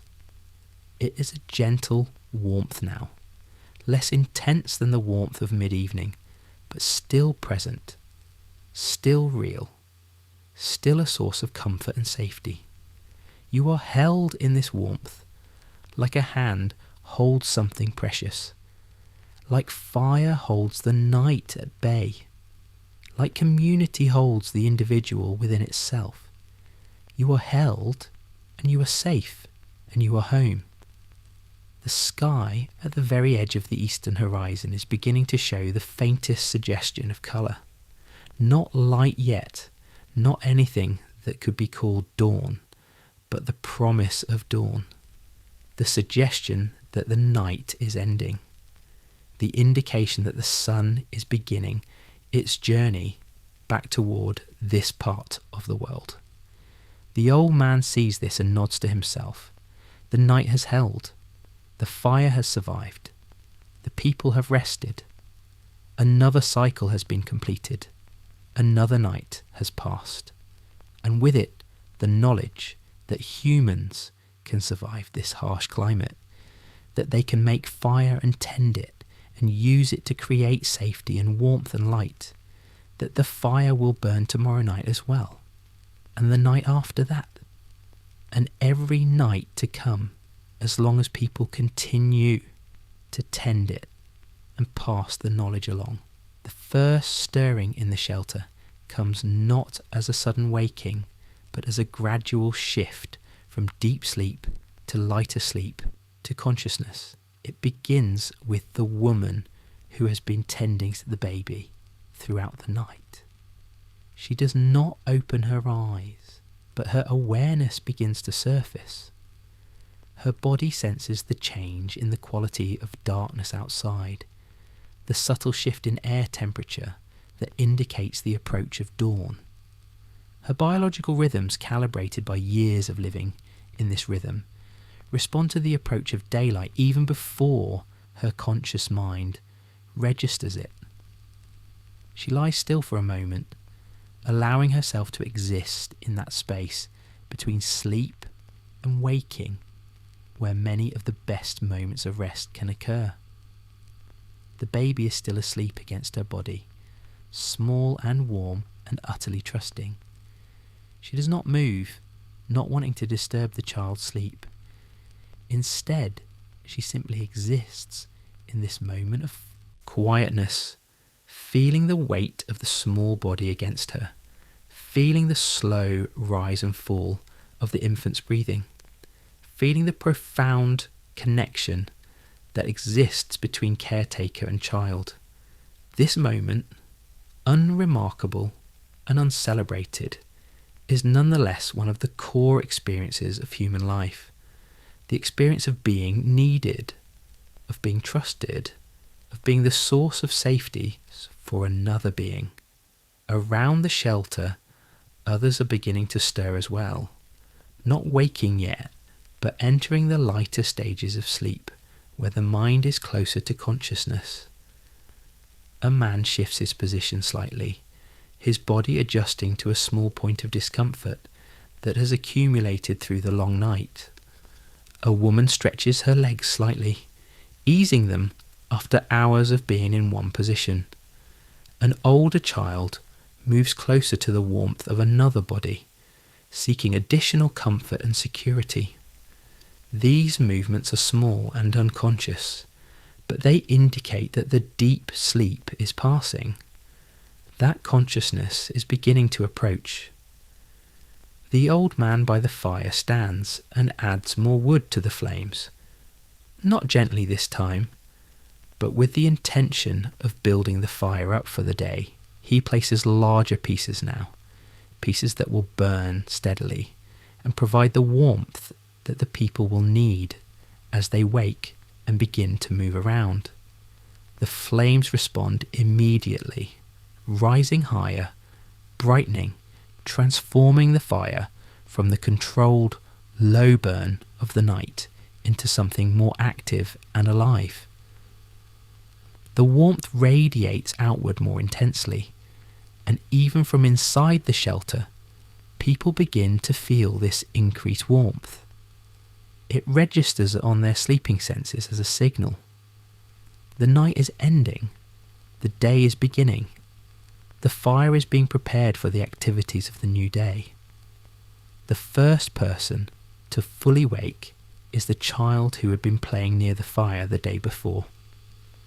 She opens her eyes slowly, as if waking from deep water, and she lies still for a moment, allowing her mind to become oriented to the day. She is aware of the warmth around her. She is aware of the presence of other people sleeping nearby. She is aware of the faint light that is beginning to seep into the shelter, the first true indication that dawn has come. She does not make a sound or move quickly. She simply exists in this moment of waking, absorbing the reality of the day beginning. Gradually, she sits up, her small body emerging from beneath the layered hides that have kept her warm through the night. She is not cold, though the air in the shelter is cooler than the air under the blankets. She moves with the slow, careful grace of someone who is still not completely awake, but who knows the movements she needs to make. She stands and walks towards the entrance of the shelter, stepping carefully over the sleeping bodies of other people, being careful not to disturb them. The old man sees her emerge from the shelter and nods to her. She is a young person who shows the kind of natural affinity for the work of the camp that suggests she will grow into one of the skilled members of the community. She approaches the fire and holds her hands out to it, feeling the warmth. She does not speak yet. Speaking is not necessary at this time. The morning is a time of quiet, a time when people transition from sleep to wakefulness, slowly and deliberately. The speaking will come later, once people are fully awake and ready to engage. The old man reaches into a pouch that he has kept near him through the night and pulls out some dried meat. He hands it to the girl without comment, but the gesture is clear. Here is food. Eat. begin the day with nourishment. The girl takes the meat and begins to eat, slowly, thoughtfully, standing near the fire. The old man returns to tending the flames, adding smaller pieces of wood now, arranging the fire so that it will burn well and provide both heat and a cooking surface. Gradually, over the course of perhaps a quarter of an hour, more people begin to emerge from the shelter. They come out slowly, their faces marked by the deep relaxation that comes from real sleep. They approach the fire and hold their hands out to it, warming themselves. Some sit near the flames. Some stand and stretch, easing the stiffness that accumulates in the body after lying at one position through the long night. There is very little conversation. People greet each other with nods or very brief words, but mostly they exist in a state of quiet presence, allowing their bodies to wake naturally and their minds to become fully alert. A woman emerges carrying the baby, and she settles herself near the fire with the infant. The baby is waking now, its small eyes opening, its mouth beginning to work in the way that indicates hunger is not far away. The woman adjusts her clothing and allows the baby to nurse. The infant settling into the feeding with the focused determination that very young infants bring to eating. The woman's face is peaceful as she watches her child nurse. This is what she has been created for, in a sense. This connection between mother and infant, this exchange of nourishment and warmth, and the fundamental knowledge that you are loved and cared for and safe. The man who had been watching the young girl play with wood the day before emerges from the shelter, and he settles himself across the fire from her.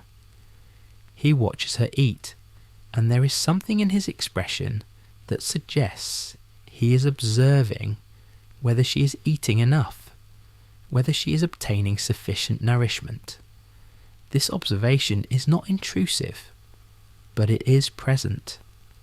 It is the kind of attentiveness that comes from responsibility for another person's well-being, particularly for a young person who is still growing and who requires more nourishment than an adult. More people continue to emerge as the morning light grows stronger.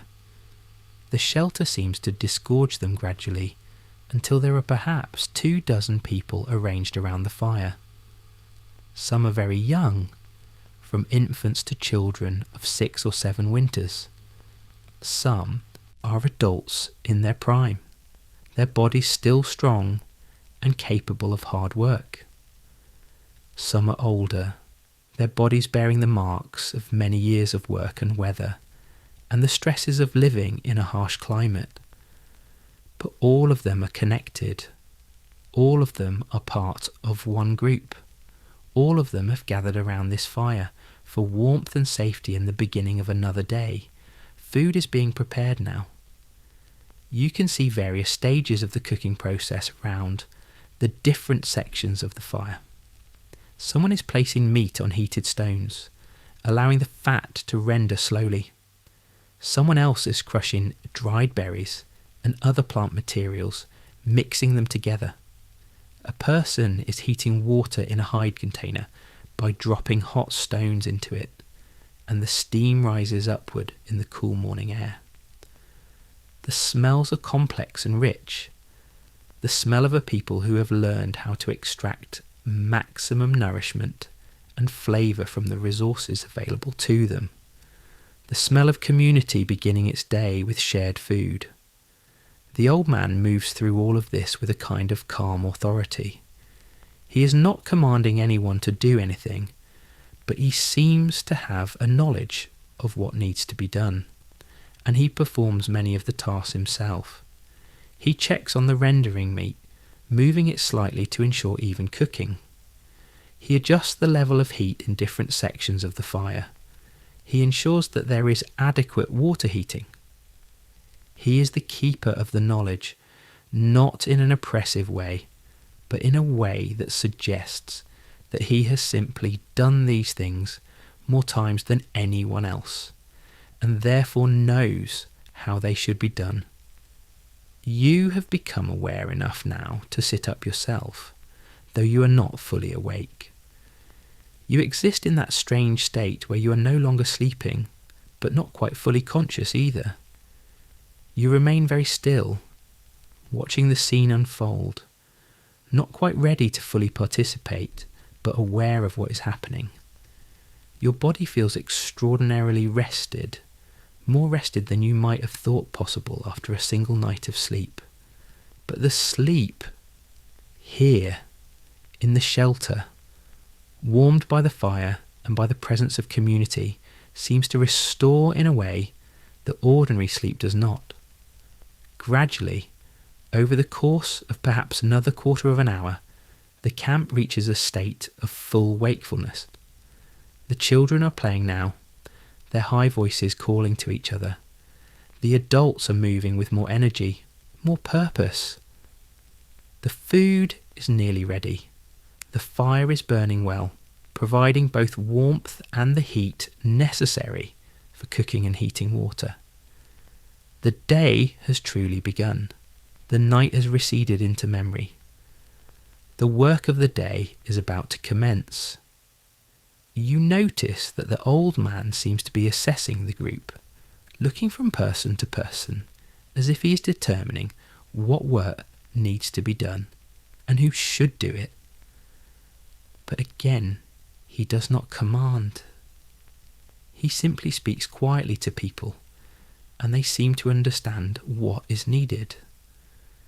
A young man receives what appears to be a task. He nods and prepares himself, checking his tools, making sure that he has what he needs. A woman seems to receive instructions about something related to the food or the processing of materials. She moves off toward a different part of the camp, where various work is being done. One of the older children, a girl of perhaps 8 or 9 winters, approaches the old man and seems to ask him something. He pauses in his work and looks at her with clear attention.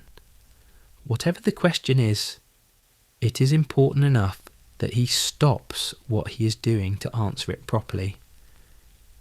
He speaks to her for a moment, gesturing towards something, and then he seems to show her something with his hands. It appears to be a lesson of some kind, a teaching moment that he has recognised and is taking advantage of. The girl watches intently, absorbing every detail, and you understand that this is how knowledge is passed. Not through formal instruction, but through the constant patient taking advantage of moments when someone wants to learn. Food is being distributed now, and people begin to eat. The woman who has been nursing the baby shifts the infant to her other breast, and the child settles into feeding again. People eat in a way that suggests this is serious business, fueling the body for the day ahead. There is some conversation, but it is not casual. It seems to be related to the work that needs to be done. You catch fragments of it, words you do not quite understand, but the meaning is clear enough. The day has a structure. Things need to be done. People are being coordinated. Resources are being allocated. Work is being assigned. A man approaches the old man, and they speak for a short time, their conversation low and focused. You gather from their body language that they are discussing something important about the day ahead, about what work will be done, perhaps about hunting, perhaps about gathering wood or gathering other resources. The conversation concludes, and the man seems to accept what has been said. He moves away from the fire and begins to make his own preparations, checking tools and clothing, assessing whether he has what he needs. You realise that you are beginning to feel cold, and you draw closer to the fire. Your body emerges from beneath the blanket slightly, and the air hits your exposed skin, startling you with its coldness. You understand now, more directly than you understood it while sleeping, just how harsh the temperature is outside the shelter, just how important the fire is, just how crucial the shelter is. The contrast between the warmth inside and the cold outside is stark and immediate. You gather the blankets around yourself again and move closer to the fire, settling yourself in a spot where the warmth reaches you directly. The old man seems to notice this movement, and he watches you for a moment. Then he appears to make a decision. He comes toward you with a piece of meat that has been cooking on the heated stones. It is warm and smells incredibly good. He hands it to you wordlessly, and you accept it gratefully. You begin to eat, and the warmth of the meat and the richness of its flavour seems to restore something in you. It is nourishment, yes, but it is also comfort. It is also an affirmation that you belong here, that you are part of this group, that you will be fed and cared for. The woman who has been nursing the baby seems to notice you eating, and she approaches. She says something to the old man, and he responds. Then she turns to you and says something, her voice warm and her expression welcoming. You do not understand the words, but you understand the meaning. You are being incorporated into the group. You are being assigned a place. You are being made part of the community in this very practical way, through food and shelter and the acknowledgement of your presence. The morning progresses, and you begin to see more of the structure of the camp. Different people are engaged in different tasks. Some are working near the fire, continuing the preparation of food and the management of the flames. Some have moved to other parts of the camp, where tools are being made or maintained. Some are working with hides, scraping and softening them, preparing them for use in clothing or shelter or other purposes. The work is continuous and methodical, and it speaks of a people who have developed sophisticated systems for accomplishing what needs to be done. A young man who appears to be perhaps 15 or 16 winters old approaches the old man with what looks like a tool that he has made. He presents it for examination, and the old man takes it and studies it carefully, testing its weight and balance, running his finger along the edge. He seems to be assessing it, evaluating whether the work has been done correctly. He says something to the young man, his expression serious but not unkind. There seem to be corrections that need to be made, aspects of the tool that are not quite right yet. He shows the boy something, demonstrating with his own hands what the issue is. The boy watches intently, clearly understanding that this is instruction from someone who has great knowledge. Over the next hour or so, more and more people seem to leave the immediate area of the fire. They disperse into the forest or into different parts of the camp, each moving with purpose toward whatever task has been assigned to them, or that they have determined needs to be done. The old man remains by the fire, tending to it, but he is no longer the centre of constant activity. The camp is emptying out as people move into their day's work. You sit near the fire, still watching, still observing, still in that state of being partially outside the group and partially inside it. You are not being pressed to leave or to engage in any particular task. You are simply being allowed to exist, to continue to integrate yourself into the space, to observe and understand what is happening around you. This too seems to be part of the culture of this place. People are not forced to participate before they are ready.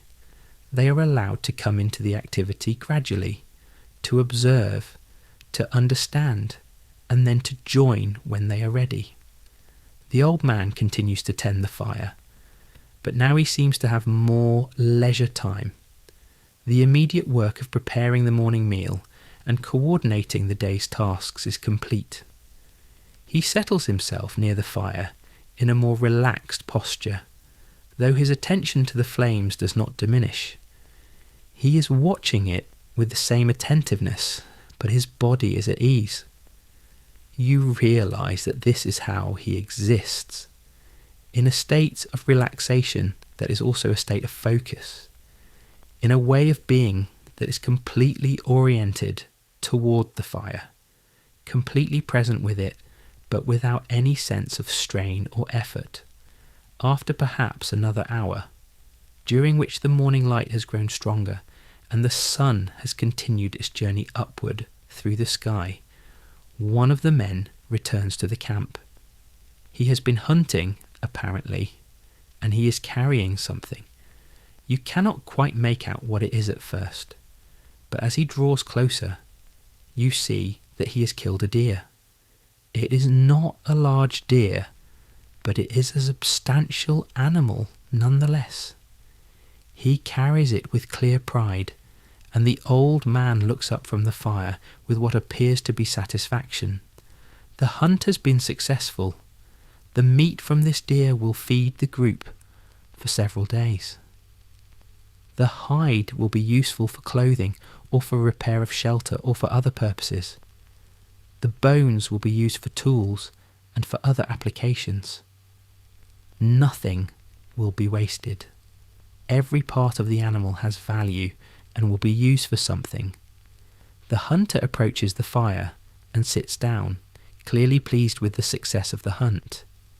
He seems to be reporting something to the old man, describing the hunt, describing how it was accomplished, describing any challenges or interesting moments.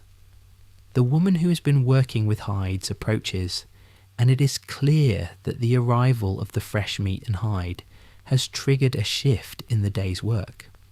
She and the old man seem to have a conversation about what should be done first with the animal. Should it be butchered? Should the hide be prepared? What are the priorities? They seem to come to an agreement, and the woman moves toward the new hunter with what appears to be tools for butchering the animal. You realise that the fire is not just a source of warmth and light. It is the centre of the social organisation of the camp. It is where decisions are made. It is where information is exchanged. It is where the coordination of work happens. People come to the fire, share information, receive guidance, and then disperse to their tasks. The fire is the heart of the community, and the old man who tends it is clearly a kind of central node in the network of decision-making and knowledge sharing. The sun continues its journey across the sky. Clouds have begun to gather on the western horizon, and you wonder if there is weather coming. But people do not seem concerned. The preparations that have been made seem sufficient.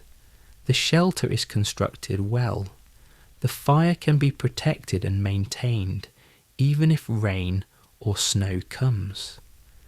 The supply of wood that has been gathered is adequate. There is enough food, and more is being added with the successful hunt. The camp seems ready for whatever weather might come. You stand up finally, feeling more confident in your place in this community.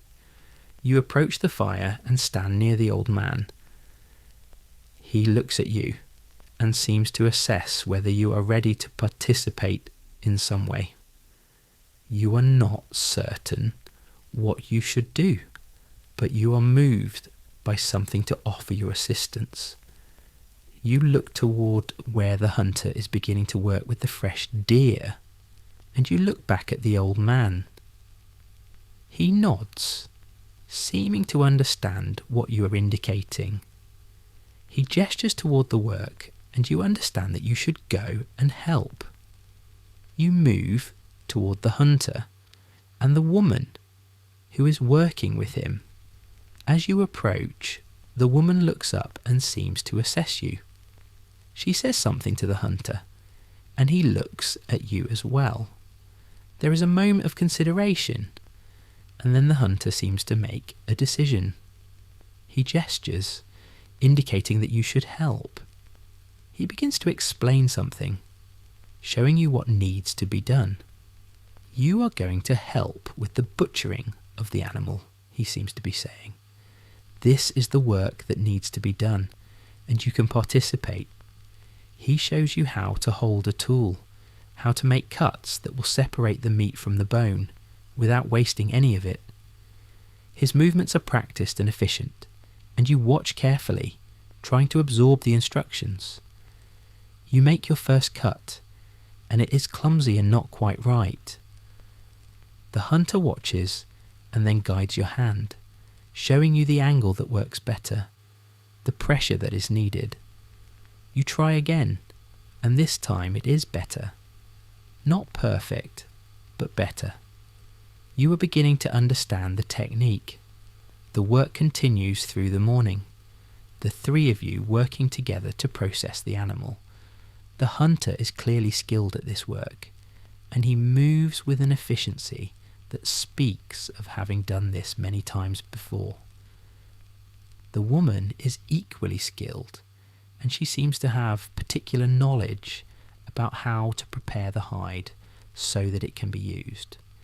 You are the least skilled, but you are learning rapidly through observation and through the patient corrections that are offered when you make mistakes.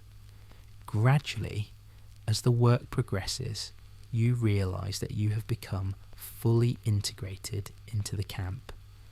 You are no longer an observer. You are a participant. You are contributing to the work that keeps the community alive. You are helping to process food that will nourish people through the coming days. You are learning skills that will allow you to be more useful in the future. You are becoming part of the system, the network of people who work together to survive in this harsh climate. The bundled meat is being organised as the work progresses. Some pieces are being set aside to cook fresh, to provide food for the evening meal. Some pieces are being cut into strips that will be dried. The woman seems to know exactly how to cut the meat for drying, the pieces being uniform in size and shape. The cutting being done in a way that maximises the surface area and allows the air to circulate efficiently around the meat. You are beginning to understand that there is knowledge embedded in every action. Knowledge about how to process meat, knowledge about how to preserve it, knowledge about how to extract maximum value from every part of the animal. The sun is higher now, well into the afternoon portion of the day. Other people are returning from their work. You catch glimpses of them moving about the camp. Someone has gathered wood and is stacking it near the fire. Someone else has gathered plants from beneath the snow, finding tender shoots or roots that are still edible, even in this harsh season. Someone has tended to the shelter, making repairs or reinforcements. The work of the day is progressing, and everything seems to be synchronized, coordinated, organized, in a way that allows many things to be accomplished at once. The hunter seems satisfied with the processing of the animal. He stands and stretches, easing muscles that have been working hard. He nods at the woman and at you, a gesture of acknowledgement for work well done. He moves away toward the fire, probably seeking warmth and rest after the morning's hunt. The woman continues working for a time, perfecting the arrangement of the meat strips on drying racks that have been set up near the fire. The smoke from the fire will help to dry the meat and will also provide some preservation properties, you realise. The whole system is integrated. The fire provides warmth, light, a source for cooking, a means of processing tools, and a means of drying and preserving meat. By late afternoon, the drying racks are full of meat strips. The hide has been scraped and prepared and will be worked on further over the coming days. The fire has been tended continuously and is burning well. Wood has been gathered and organised. Other tasks have been completed throughout the camp. The day's work is moving toward completion. There is a sense of satisfaction in the air, a sense that good progress has been made, that the camp is being maintained, and that people are being cared for. The woman with whom you have been working approaches the old man by the fire, and they converse for a moment. Then she approaches you and gestures that you should come with her. You follow her toward a different part of the camp, toward the edge of it actually, where there is a smaller structure that appears to be a shelter specifically designed for something. You are not certain what its purpose is at first, but as you draw closer, you see that it appears to be being used for storage. There are bundles of dried plants hanging from the interior walls. There are containers filled with what appears to be rendered fat. There are other stores of food and materials, all organised in a way that speaks of careful planning and resource management. The woman shows you something, pointing to bundles of sinew and other materials. She seems to be explaining something, though you do not understand all of the words. But the meaning is becoming clear. This is one of the ways that the community survives the winter. By carefully storing food, by processing materials, by preparing in advance for the long cold season, she shows you how the materials are arranged, how the storage space is organised. She seems to be teaching you something about the way that the community manages its resources. She leads you to one of the bundles of dried plants, and she takes some and begins to walk back toward the main fire. You follow her, and when you reach the fire, she begins to prepare something. She crushes some of the dried plants and adds them to water that the old man has been heating. The mixture begins to steam, and a complex aroma rises from it. It smells medicinal, you think. It smells like it might be good for health or healing. The woman tastes a small amount and seems satisfied. She distributes it to various people around the fire, and they receive it gratefully. You are beginning to understand the layers of knowledge that this community possesses. Knowledge about how to hunt and process meat. Knowledge about how to gather and preserve plants. Knowledge about how to process hides. Knowledge about how to make tools and fire and shelter. Knowledge about how to preserve and prepare foods and medicines. Knowledge about how to organise and manage resources. This knowledge has taken countless generations to accumulate, and it is being demonstrated to you through the simple act of living with the community, of observing the daily work, of participating in the tasks that keep people alive. The afternoon light is beginning to change, taking on the golden quality of late afternoon. The shadows are growing longer. The temperature, which has been bearable in the sheltered camp area near the fire, is beginning to feel colder again as the day progresses toward evening. You notice that people are beginning to gather more closely around the fire. Children are being brought closer. Activities are being wound down for the day. The tempo of the camp is shifting from the more active work of the day to the slower, more communal activities of late afternoon and evening. Someone has brought fish apparently caught from a hole in a frozen stream. Someone else has brought more wood. The food stores continue to grow, and the preparations for evening begin. The woman who has been teaching you seems satisfied with how the day has progressed, and she settles herself near the fire, taking a moment of rest. You settle yourself nearby, and there is a sense of companionship in this quiet moment, an unspoken recognition that the two of you have worked together, and that this work has meaning. The old man adds more wood to the fire, preparing it for the evening hours ahead. He seems to assess the current state of things and to determine what adjustments are needed. The flames brighten in response to the new fuel, and the warmth radiates outward more strongly. More and more people settle near the fire as the afternoon gives way to early evening.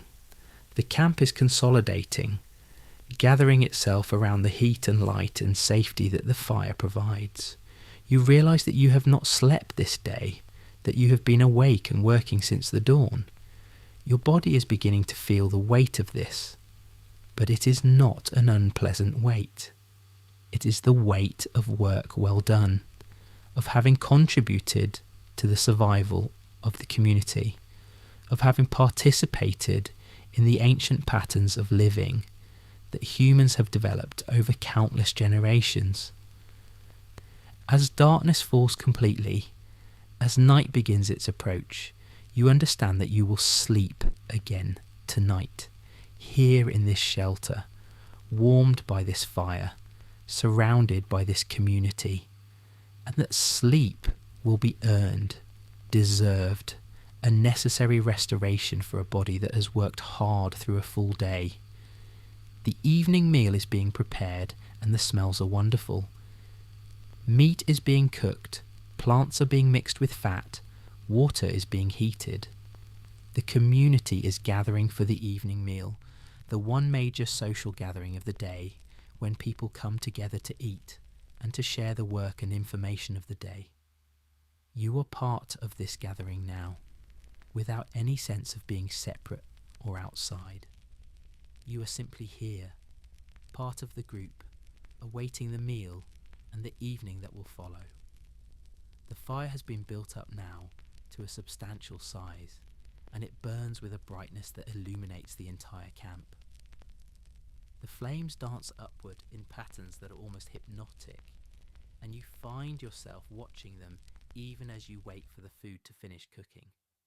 The old man moves through his work with the same calm competence he has demonstrated all day, adjusting pieces of meat on the heated stones, ensuring that everything is cooking evenly, managing the heat with precise movements of larger pieces of wood or smaller kindling. The children who have been playing throughout the day are beginning to settle down, their energy flagging as evening approaches.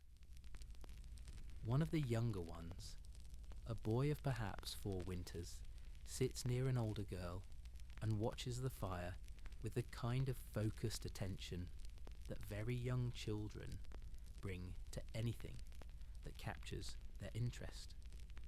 The flames reflect in his eyes, and there is a kind of wonder in his expression that seems to recognise, even if he cannot articulate it, that this fire is something special, something important, something at the very centre of his world. A woman settles herself near you, and she begins to work on something in her hands. She is holding a piece of sinew, and she is rolling it between her palms, softening it, preparing it for use as cordage or binding. Her movements are automatic, practiced, and you watch her work for a time before you realise that she has begun to hum. It is not quite singing, but it is not quite humming either. It is something in between, a kind of rhythmic vocalisation that carries emotion and meaning without being specific words. The sound is beautiful in its own way, and others seem to notice it. The camp quiets slightly, as if the people are listening to this half-song, the expression of something that cannot be easily put into words. The melody goes on for several minutes, and then it gradually fades as the woman finishes her preparation of the sinew and sets it aside. There is a kind of peaceful silence that follows the sound, as if the hum has settled something in the air or in the collective consciousness of the group. The old man looks at the woman and nods, a gesture that seems to communicate appreciation for the sound she has made. She nods back and then returns her attention to other tasks that need to be done. The smell of cooking meat becomes more intense now, and you realise that the meal is nearly ready. The old man begins to distribute pieces of meat to various people, handing it out in portions that seem roughly equal, though slightly larger portions going to those who appear to be working hardest or who have particular needs. A nursing mother receives a generous piece. A young man who has been doing heavy work receives more than someone who has been doing lighter tasks. The distribution is not perfectly equal, but it is fair. It is based on need and on contribution, and people seem to accept this without complaint or resentment. You receive your portion from the old man's hands, and you hold the warm meat carefully, feeling the heat of it radiating into your palms. You begin to eat, and the taste is complex and wonderful. The meat has been cooked perfectly, still moist and tender, with layers of flavour that come from the rendering fat and from the gentle heat of the cooking process. As you eat, you become aware that you are ravenously hungry. You did not fully notice it while you were working, but now that food is in front of you, your body recognises that it has been expending significant energy and requires replenishment. Around you, people are eating with the focused attention that comes from real hunger and the understanding that this food will sustain them through the work of tomorrow and the long night ahead. There is conversation, but it is intermittent, secondary to the business of eating. Someone describes something that happened during their work today. Someone else responds with a comment or a question. Information is being shared, experiences are being discussed, but none of it is treated with particular urgency. It is simply the natural conversation of people living and working together. A man whom you have not seen before emerges from one of the structures at the edge of the camp. He has apparently been resting or working on something away from the main gathering area. He approaches the fire and receives a portion of meat from the old man. He settles himself in a spot near the fire and begins to eat. As he eats, he seems to be processing something in his mind, thinking about something intently. The old man notices this, and after a time seems to ask him something, or perhaps simply invites him to speak by his manner and attention. The man describes something, and his description seems to be about a possibility or a plan of some kind. His words are focused and clear, and people begin to listen more intently. You do not understand all of what is being said, but you gather that he is discussing something related to the hunt. Perhaps he has identified a location where animals are likely to be found. Perhaps he is proposing that the hunters undertake a journey to a place where the hunting might be better. Whatever the proposal is, it seems to be significant enough that other people stop their conversations and turn their attention to what he is saying. The old man listens carefully to what the man is proposing, and when the man finishes speaking, there is a time of silence while the old man considers what he has heard. Then the old man speaks, and his words seem to carry weight. He is either approving the proposal or responding with some modification of it, or perhaps asking questions that will help the group think through the implications. His voice is calm and measured, and he seems to be taking the matter seriously. Other people offer their opinions or their observations.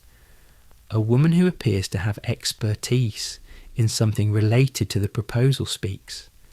A younger man who seems to be the son or apprentice of the hunter who made the proposal listens intently, absorbing information.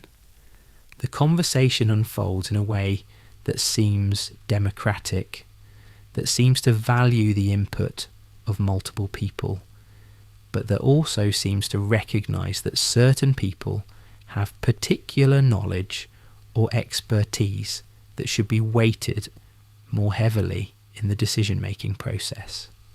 By the time the discussion seems to conclude, there appears to be agreement about what will be done. Some hunters will go on a journey to check the location that was proposed. They will assess whether the hunting situation is as promising as expected. They will gather what information they can, and then they will report back to the camp so that further decisions can be made about larger hunts or movements of the camp itself. The planning seems sophisticated and thoughtful, and you realise that this is how the community survives. Not through random chance or hope, but through careful planning, through the gathering of information, through the coordination of effort. The meal continues for some time, people eating at their own pace, conversations continuing around the fire. As the evening progresses, the quality of the light changes.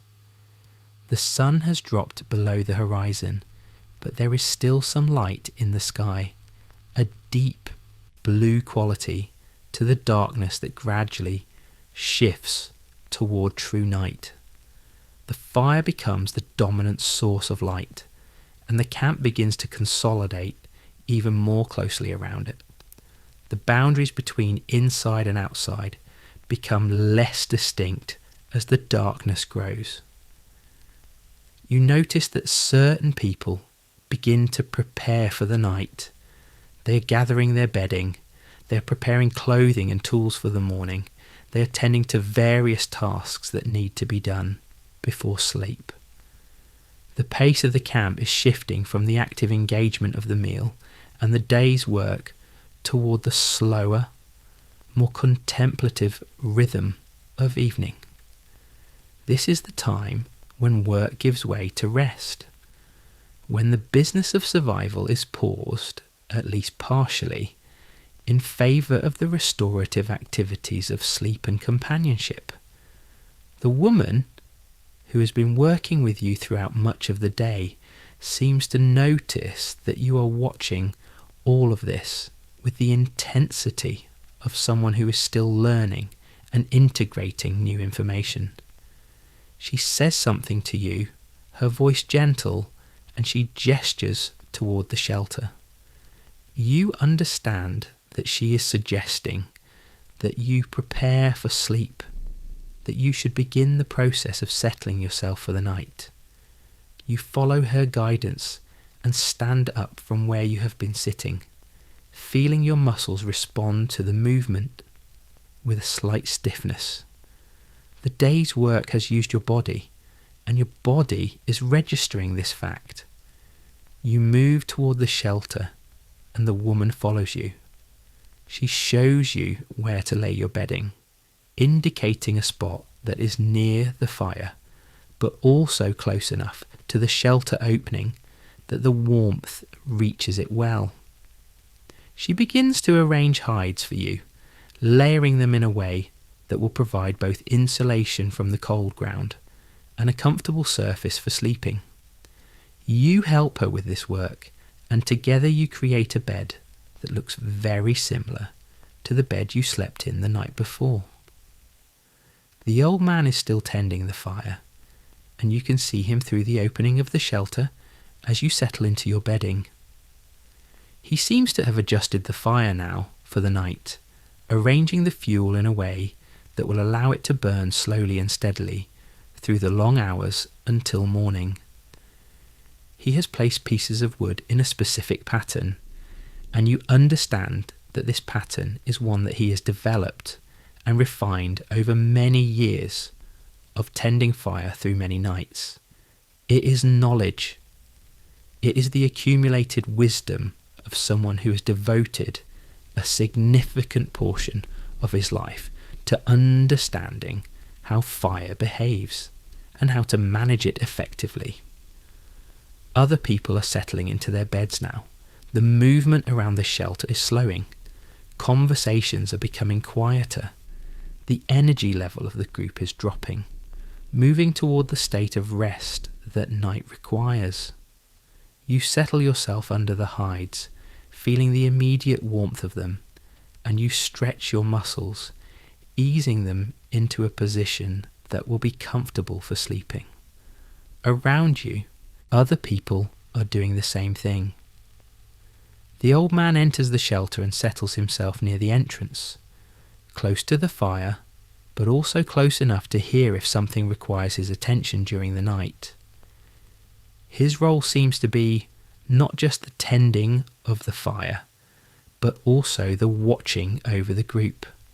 The guardian of fire and safety, the keeper of knowledge, the one who has the experience and the presence of mind to respond if something goes wrong. As he settles into a kind of alert rest, sitting with his back against one of the support posts of the shelter, you feel a deep sense of safety. You understand that this person will be watching, that if something requires attention during the night, he will be aware of it and will respond. The temperature inside the shelter is dropping now, more noticeably than it did the night before. But the drop is gradual and manageable, not sudden or frightening. The fire outside continues to provide warmth, though not as intensely as it does during the day or in the earlier part of the night. You burrow more deeply into your bedding, layering the hides more closely around yourself, creating a kind of nest that traps your body heat. The woman who showed you where to sleep settles herself nearby, creating a kind of friendly barrier against the cold, and you realise that this is another layer of the survival strategy. People sleep close together, not just for companionship, but for warmth. The collective body heat of the group is a resource that must be managed carefully and shared.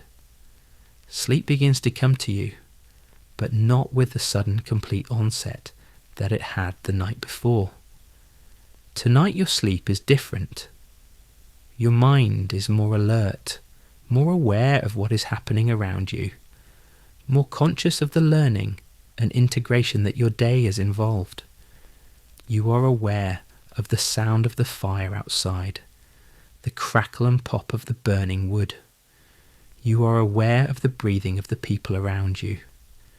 You are aware of the old man sitting at the entrance, maintaining his watch. All of this registers in your consciousness, but none of it keeps you from drifting towards sleep. In your awareness, you realise that you have been sleeping and yet also awake, moving through a strange state where you are experiencing both at the same time. It is as if your consciousness has expanded, has become able to hold multiple experiences simultaneously. You are sleeping and you are watching the fire. You are resting and you are observing the old man tending the flames. You are in the shelter and you are also somehow outside it, seeing it from a perspective that allows you to understand it as a whole. This state lasts for a time that you cannot quite measure, and then it begins to fade as true sleep takes hold.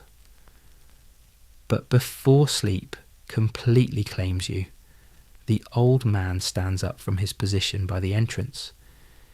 He moves to the fire and adjusts it slightly, adding a piece of wood and moving a coal or two. The flames respond, brightening slightly, and the warmth radiates a bit more intensely into the shelter. You watch this movement with the detached awareness of someone who is mostly asleep, but not completely.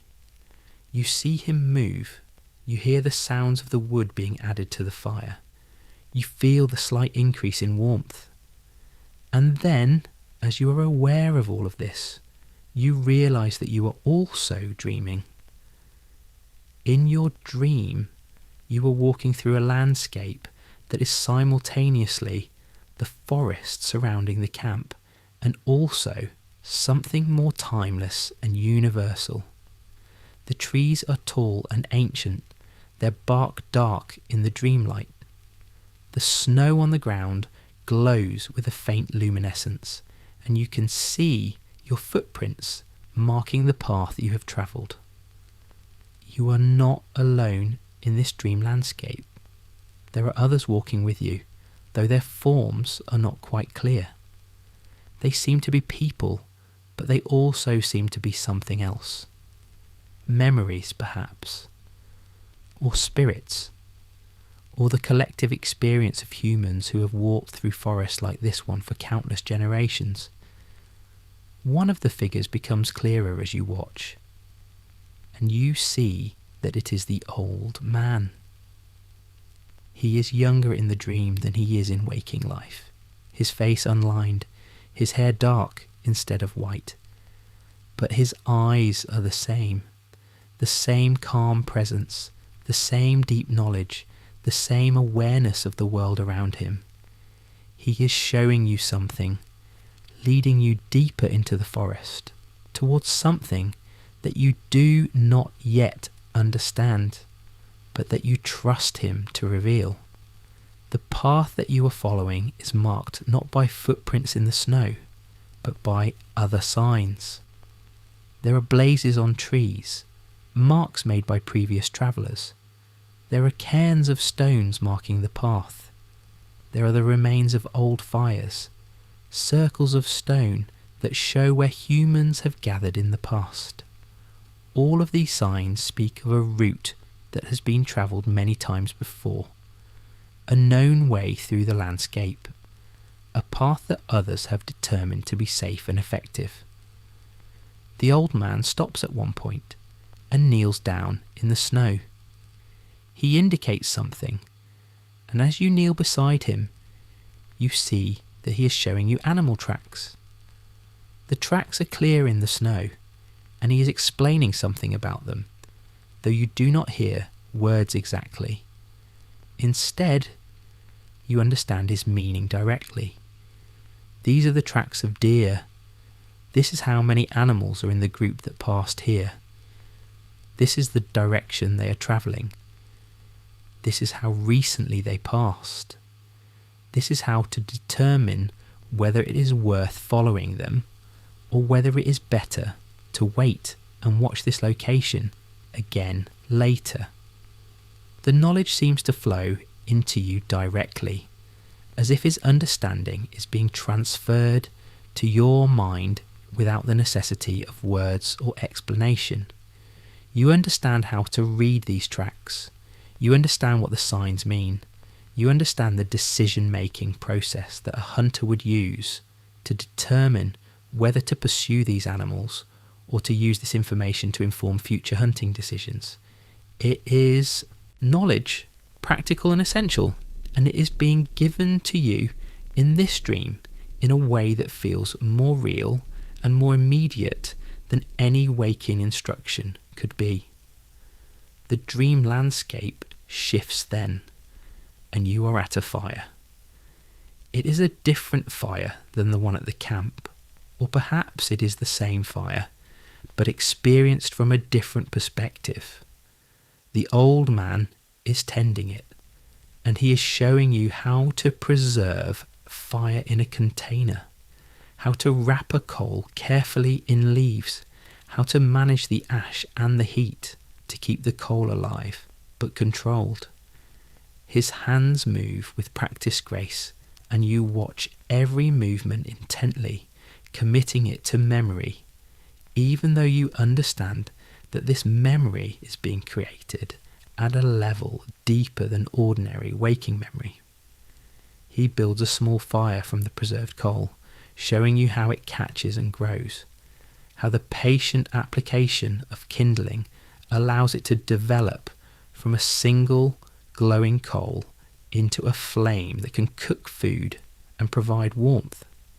He explains without words the patience that this requires, the understanding that you cannot rush the process, that you must be willing to work carefully and methodically to achieve the result, that the result will be worth the effort, that the fire that you create through this careful process will be every bit as real and useful as a fire that has burned continuously, and in some ways more valuable because you have created it yourself. In this dream knowledge, you understand that fire is not just something to be used, it is something to be created and tended and preserved. It is something that requires skill and patience and respect. It is something that connects you to all the humans who came before you and all the humans who will come after you. It is the gift that allows humans to survive in places where survival should not be possible. It is the knowledge that separates humans from other animals. It is the tool that has allowed humans to transform themselves and their world. When you wake, hours later in the deep night, you find that you are sweating slightly, despite the coldness of the air in the shelter. The dream was vivid and intense, and it has left a kind of residual energy in your body, a sense of having learned something important, even though you cannot articulate exactly what that something is. You lie still for a time, allowing your heart to slow, allowing your breathing to return to a normal depth and pace. Around you, people are sleeping. They're breathing steady and peaceful.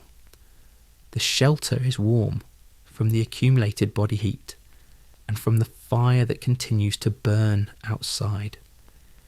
You become aware that the old man is no longer at the entrance. He must be tending the fire or checking on something outside the shelter. His absence creates a kind of small void, though not an alarming one. He will return, you understand. He will continue his watch through the night, maintaining the fire, ensuring that the camp is safe and warm. This is his role, and he performs it with the kind of dedication that speaks of having done it for decades. You settle back into sleep, but your sleep is lighter now, more easily disturbed. You drift in and out of waking and sleeping states, never fully committing to deep sleep, but not remaining fully awake either. In these in-between states, you become aware of time passing. You notice when the old man returns to the shelter. You notice when he leaves again to tend the fire. You notice the subtle shifts in the quality of the darkness as the night progresses. You notice the changes in the sounds of the forest outside, the way that the sounds of night are different from the sounds of day, more distant and mysterious, less tied to specific, visible events. At some point in this in-between state, you realise that you can hear the old man speaking quietly to someone. His voice is very low, but you can make out that he is teaching someone about something. It must be the young man who was learning about fire preservation. The old man is showing him something about how to select the right coal, how to wrap it, how to ensure that it remains alive through a journey. This teaching happens in the deep night, away from the main activities of the camp. when the fire is low and the other people are sleeping. It is knowledge being passed on directly from one person to another, the ancient method of transmitting the most essential information. You listen to this teaching in your half-waking state, and you absorb some of it, even though it is not directed at you. You are learning simply by being present, by having your awareness open to what is happening around you. This is how knowledge spreads through a community, you understand. Not just through formal teaching, but through the constant availability of information to those who have the awareness to perceive it and the interest to absorb it.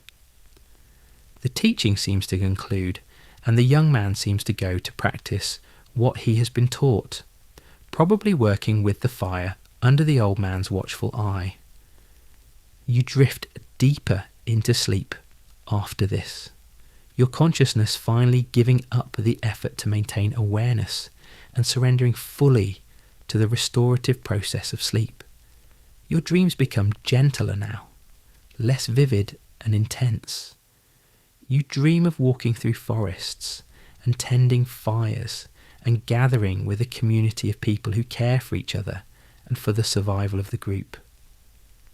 These dreams are not specific events, but rather amalgams of the day's experiences, processed by your sleeping mind into something that is more feeling than fact. Hours pass and you sleep through them peacefully. The fire outside continues to burn, maintained by the old man and now by the young man under his guidance. The shelter remains warm. The people inside remain safe. The night progresses through its cycle, moving from the deep cold of the middle hours toward the gradual warming that comes as the night approaches its end. Your sleep continues, undisturbed and restorative, and you sink deeper and deeper into levels of rest where the body does its most intensive work of repair and restoration. When the first hints of dawn begin to approach, you do not fully wake, but your sleep becomes lighter. You become aware of the approaching day without consciously opening your eyes.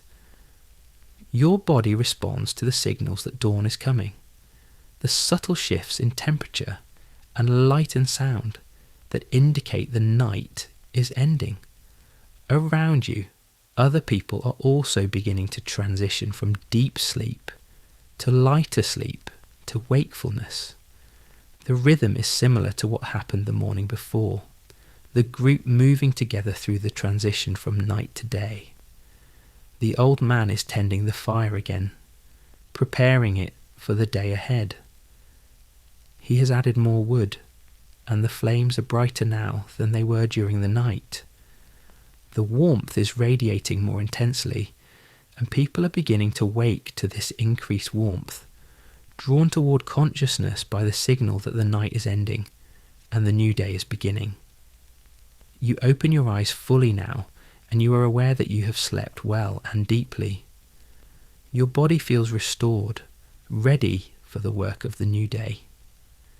Your mind feels clear and alert. You are ready to participate again in the life of this community. The woman who showed you where to sleep settles herself near the fire with a cup of something warm that the old man has prepared. You recognize it as some kind of brewed plant material, infused with heat, offering both warmth and nourishment. She seems to notice that you are awake, and she gestures toward a place where more of this drink is waiting.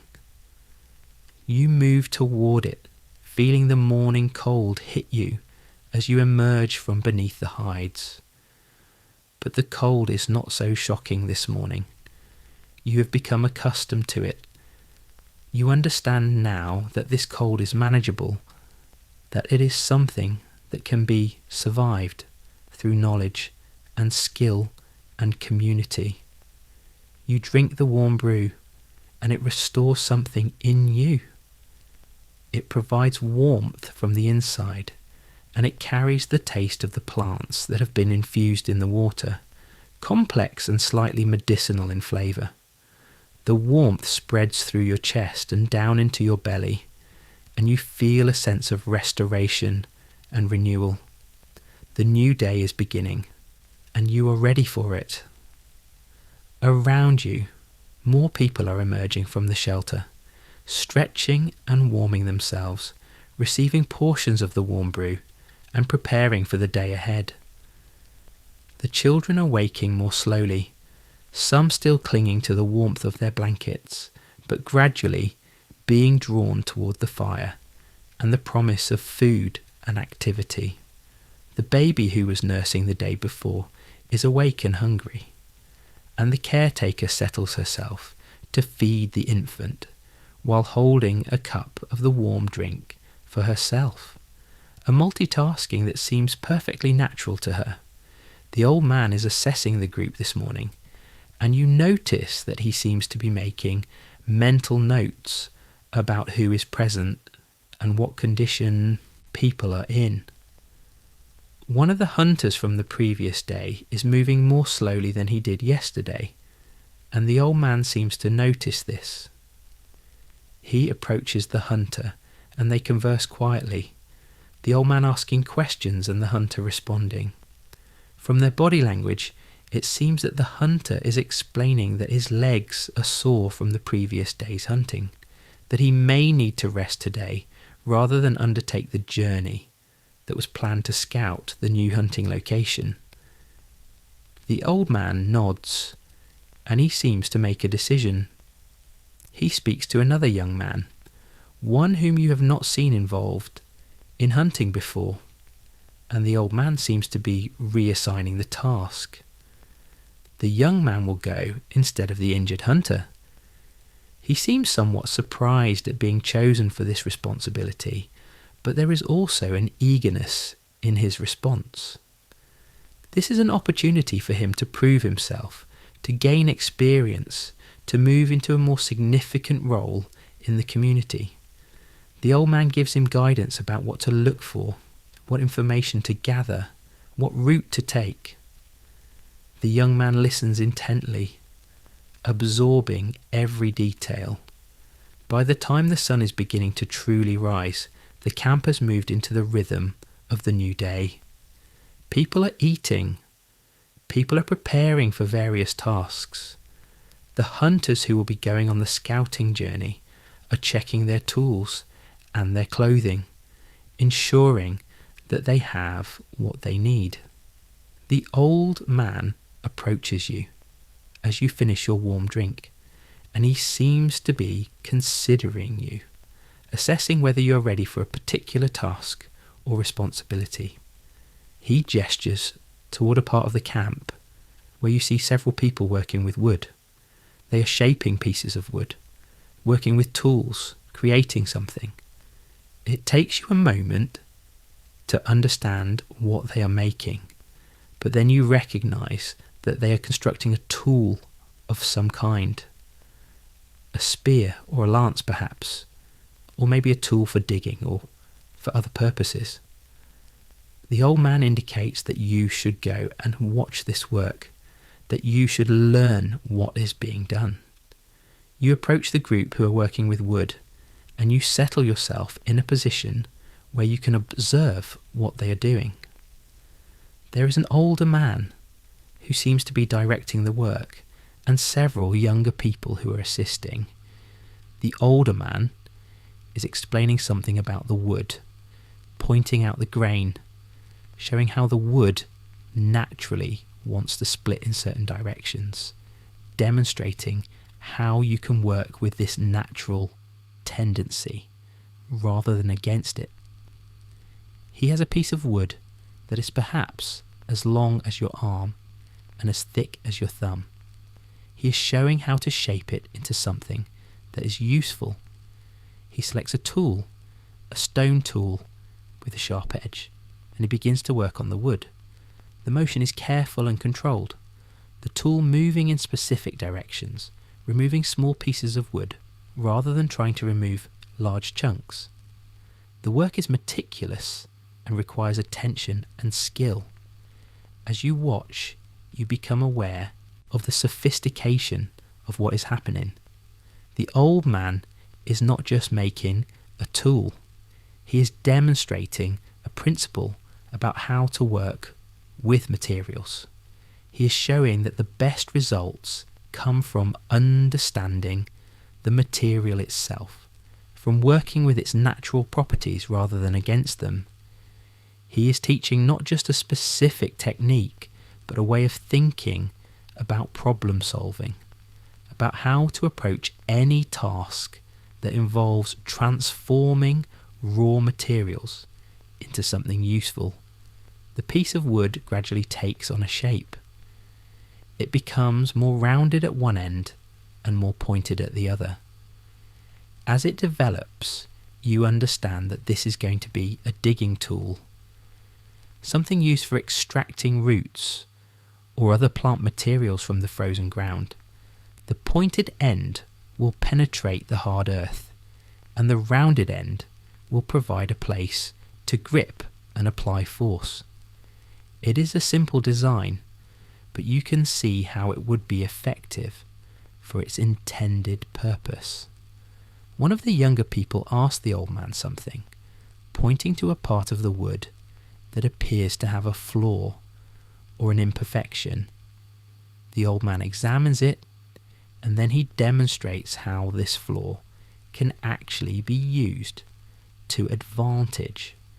By working at that point carefully, the wood can be split in a controlled way that creates a handle that will be easier to grip and more comfortable to hold. What appeared to be a problem becomes an opportunity, and the tool is improved because of this understanding.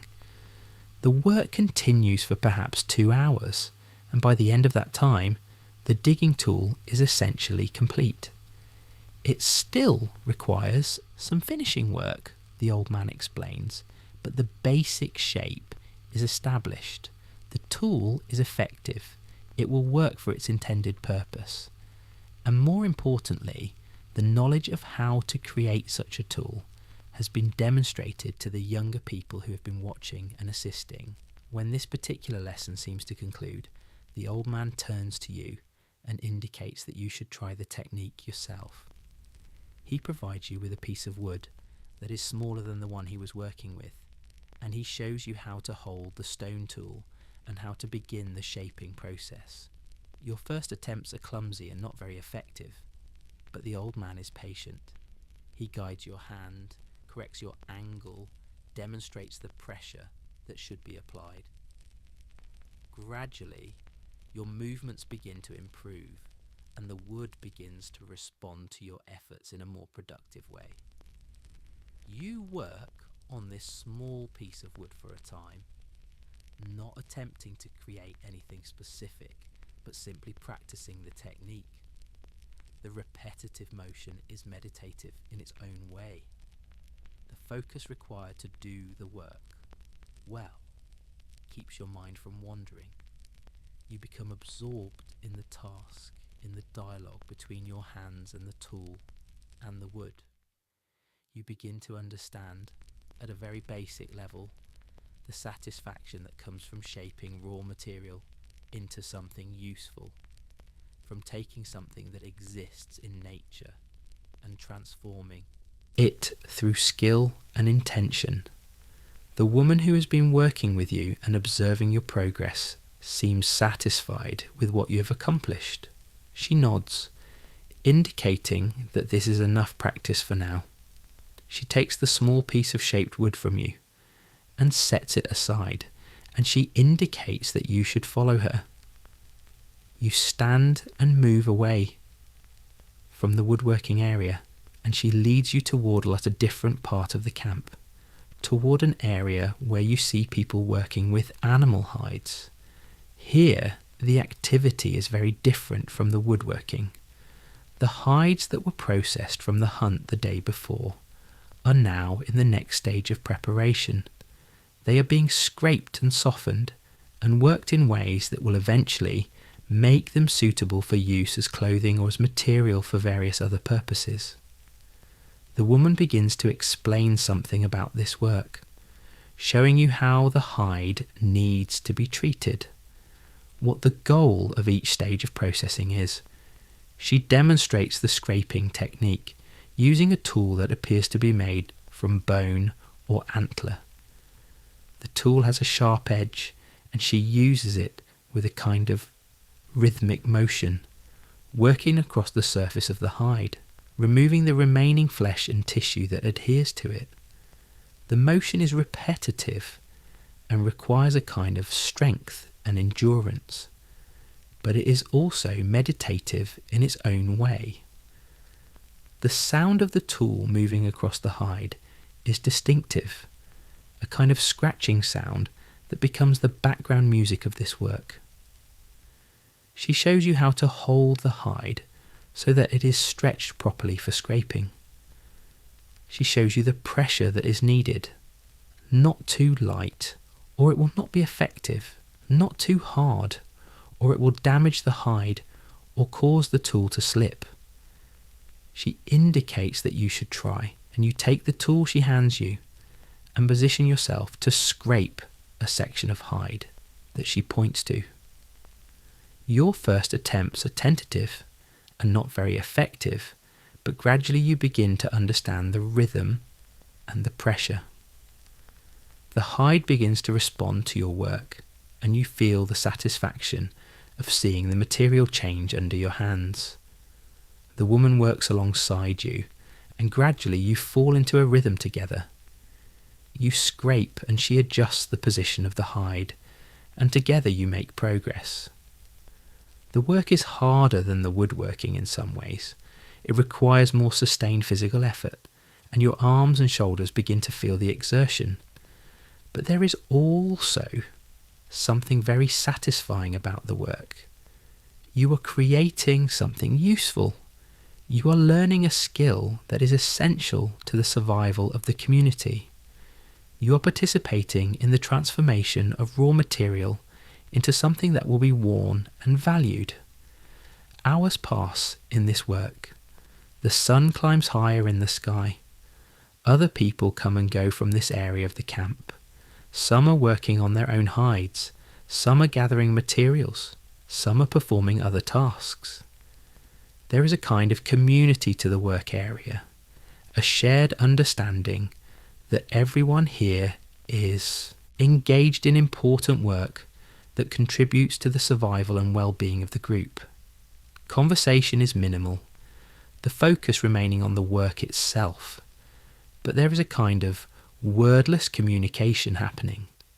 People know where to move, what materials to pass to whom, how to work around each other without collision or disruption. At one point, someone brings water to the people working with hides, offering each person a drink. You accept gratefully, feeling the cool water against your throat, feeling it restore something that the physical work has depleted. The person who brought the water is one of the children, a girl of perhaps 7 or 8 winters, and she seems to take pride in the responsibility of keeping the workers supplied with water. She moves carefully, ensuring that no water is wasted, that each person gets what they need. The work with hides continues into the afternoon. By the time you pause for a longer break, your shoulders and arms are quite tired.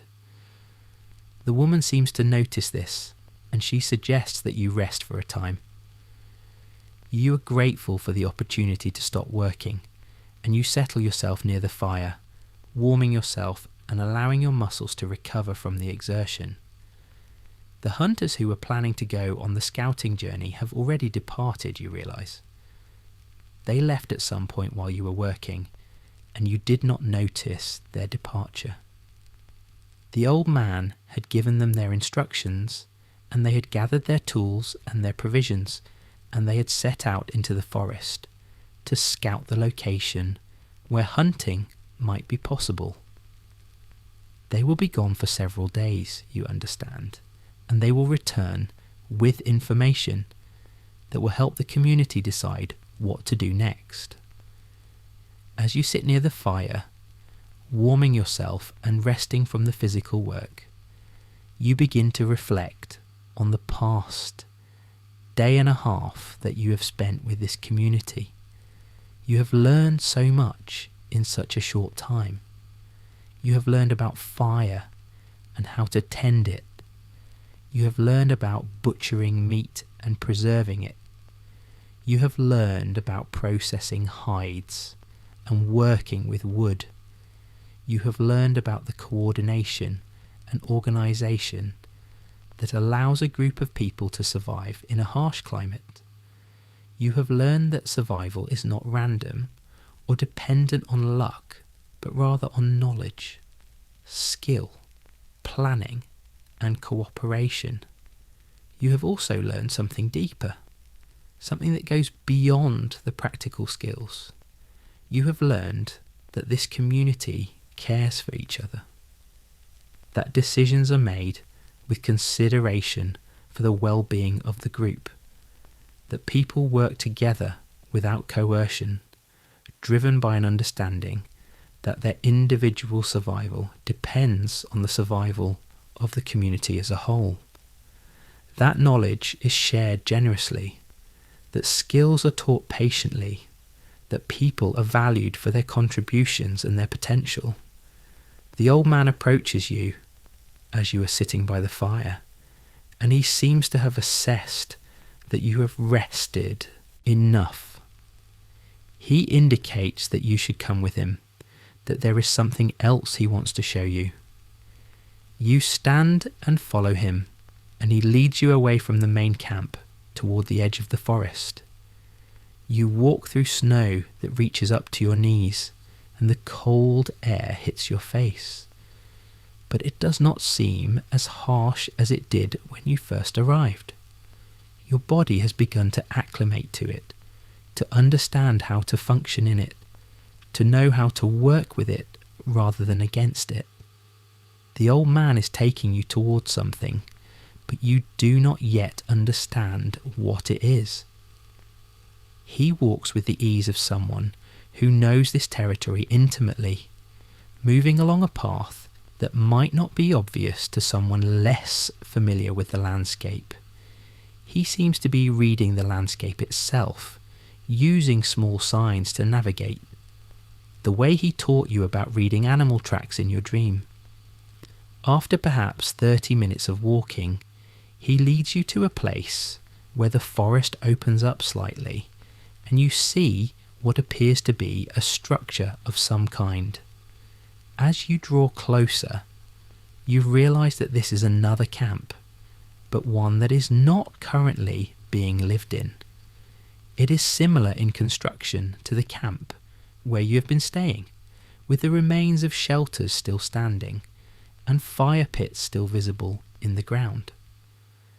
The old man gestures around this place, indicating that this is another location where his people have camped in the past. He seems to be explaining something about why this place is important.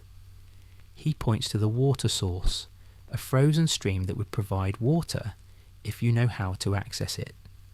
He indicates the protection from wind that the location provides, the way that the surrounding forest creates a shelter. He shows you how this location would be suitable for establishing a camp, if circumstances required it. He is teaching you about the territory, about the places where humans can survive in this landscape, about the knowledge that is necessary to navigate and to find safety. As you stand in this abandoned camp, you feel a kind of temporal dislocation. You are standing in a place where humans have lived before, where your community has lived before, where your community might live again. The structures are old and weathered, but they are still recognisable. The fire pits still show the marks of the fires that have burned in them. This place holds memory. It holds the evidence of human occupation and survival.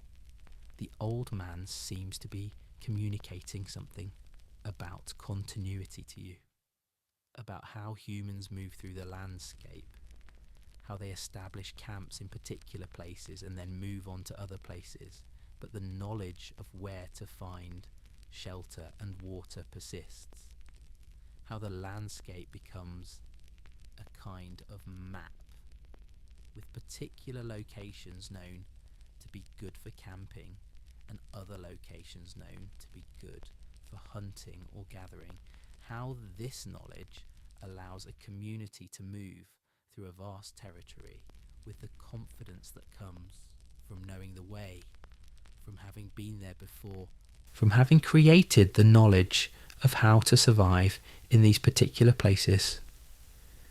You spend perhaps an hour at this old camp, and then the old man indicates that it is time to return. You retrace your steps, moving back through the forest toward the current camp. The sun is lower now, and you realise that the day is advancing toward evening. You have spent a significant portion of the day away from the main camp, learning about territory and about how humans navigate and survive in this landscape. When you return to the camp, you find that the evening meal is being prepared. The people are gathered around the fires, and the smell of cooking food is in the air. You are tired from the physical work of the day and the walk into the forest, and you feel the satisfaction that comes from having expended energy in pursuit of learning and survival. The woman who was teaching you the hide working skills, approaches and gestures that you should join her to eat. You do, and she hands you a generous portion of meat along with some of the plant material that was processed earlier. You eat with the focused attention that hunger brings, and you feel the food restore energy to your depleted body. Around you, people are eating and conversing, sharing experiences from the day, discussing what was accomplished and what remains to be done. As evening settles and darkness approaches, people begin to prepare for sleep once again. You feel the familiar transition happening, the shift from the active engagement of the day toward the quieter, more contemplative mood of evening. You help the woman with whom you have been working to prepare her bedding, and then you prepare your own. You settle yourself into the warm hides and blankets, feeling the immediate comfort that the bed provides. The old man is tending the fire, preparing it for the night ahead. He has established a rhythm with this work now that you have been observing, and you're beginning to understand the patterns that he uses to manage the fire through the long hours of darkness. He seems satisfied with the state of the fire and the camp, and he settles himself into his watching position near the entrance of the shelter. Your sleep comes quickly tonight, your body claiming the rest that it has earned through the day's work. Your dreams are simpler than the previous night's dreams, and they seem to be replaying elements of what you have learned. You dream of working with wood, of shaping hides, of walking through the forest, of understanding landscape and survival. These dreams feel less like visions and more like processing, the mind organising and storing the information that has been received during the day. Hours pass, and you sleep through them peacefully. The fire outside continues to burn, maintained by the old man, and perhaps by the young man who is learning his role. The shelter remains warm, the people inside remain safe, and as you sleep, you continue to integrate the knowledge and experience that you have been gathering. You continue to become more and more part of this community, more capable, more confident, more certain of your place within the structure of the group. In the deepest part of the night, The old man steps outside the shelter to check on the fire. He has adjusted it to burn more slowly now, conserving fuel while still maintaining enough warmth to keep the shelter warm and to provide light if it should be needed. He stands for a moment, looking up at the stars, reading the time from their positions, confirming that the night is progressing as expected. He notices something then, a sound from the forest that is distant but distinctive. The call of a predator, perhaps, or the sound of animals moving through the snow. He listens intently for a moment, assessing the nature of the sound and the direction from which it is coming. His face shows neither fear nor concern, simply focused attention. He is reading the forest the way he reads the fire, the way he reads animal tracks, the way he reads the landscape. Everything is information, and this information is being processed by someone with decades of experience in interpreting such signs. He determines that there is no immediate threat to the camp, that the sound is distant, and that whatever animal made it is moving away from the camp rather than toward it. He nods to himself, satisfied with this assessment, and he returns to the shelter, settling back into his position by the entrance. His watch continues. His awareness remains open. His responsibility to the safety of the group remains constant. You do not know that the old man has done this, as you are deep in sleep and unaware of the sounds of the night. But on some level, in some parts of your consciousness that remains aware even in sleep, you know that you are being protected, that there is someone watching, that the danger of the wild is being held at a distance by the knowledge and skill and presence of mind of someone who has devoted their life to ensuring the survival and safety of their community. And in this knowledge, in this trust, you continue to sleep peacefully, your body continuing its work of restoration, your mind continuing its processing of the day's learning, your spirit continuing to integrate into this community of humans who have learned to create warmth and light and safety in the midst of a harsh and indifferent climate. You are becoming part of something ancient and essential and beautiful. You are learning what it means to be human. You are discovering the fire that lives not just in the flames outside the shelter, but in the human heart and mind and soul. The night deepens around you, and time becomes something that no longer has clear boundaries or distinctions.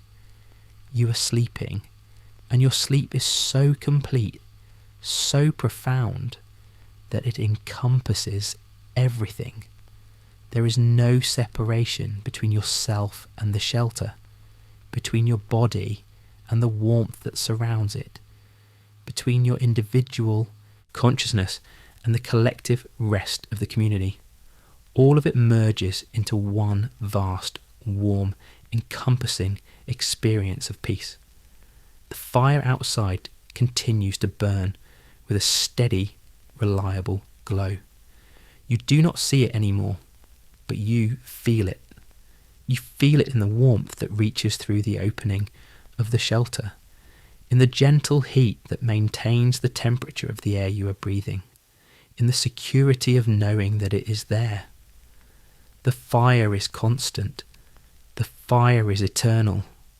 The fire is the heartbeat of the camp, and you are part of that heartbeat. Your own breathing synchronizes with the rhythm of the flames, with the rhythm of the people sleeping around you, with the rhythm of the night itself. Your breathing is very slow now, very deep. Each breath seems to take a long time, and yet you are not aware of any effort in the breathing. It simply happens. Your body knowing what to do, your lungs expanding and contracting with the ease of something that has been happening since the moment you were born. The air you breathe is warm, softened by the shelter and the proximity of other bodies. It smells of hide and smoke and earth and the faint scent of people living close together. This smell has become comforting to you now, associated with safety and belonging. Your heartbeat is very slow as well. You can feel it if you pay attention, but you are not paying attention. You have let go of the need to pay attention to anything. Your heart is doing its work, pumping blood through your body, maintaining the systems that keep you alive, doing all of this without requiring any conscious awareness or direction from you. It is beautiful in its way, this cooperation between the conscious and the unconscious, between the mind and the body, between the will and the automatic processes that sustain life. The hides that cover you have become less like something external and more like an extension of yourself. They are warm, and you are warm, and there is no clear boundary between your warmth and their warmth. You are nestled into them, held by them, cradled by them in a way that speaks to something very deep in human nature. The need to be held, the need to be safe, the need to know that you are protected and valued and cared for. Around you, the sleeping people are breathing in rhythms that are almost synchronized with your own breathing. You are all part of one vast organism, one community of humans sleeping together, warming each other, sustaining each other through the long night. The woman sleeping near you has settled into the deepest stages of sleep, her breathing slow and even, her body completely relaxed. The children are sleeping the sleep of the innocent, their small bodies curled up in positions of complete comfort and trust. The old man sits at the entrance of the shelter, and even though you cannot see him, you know that he is there. His presence is a constant in your awareness, a reassurance that exists at a level beneath conscious thought. He is the watcher. He is the keeper of the fire. He is the holder of knowledge. He is the one who ensures that the night does not become threatening, that the cold remains outside the shelter, that the darkness remains at a distance. His presence is a gift, and you receive it with gratitude that transcends words. The fire outside glows more softly now as the night deepens. The flames have settled into a gentle burn, and the coals beneath them glow with a red heat that will last for hours. The old man has arranged the fuel in such a way that the fire will maintain itself through the remaining hours of darkness without requiring constant attention. It is knowledge applied to practice, understanding made manifest in the physical arrangement of wood and coal and heat. It is perfect. Your thoughts, if you can call them thoughts, have become very simple. They are no longer complex ideas or concerns or plans. They are just simple acknowledgements of the state you are in. Warmth, safety, belonging, fire, community, knowledge.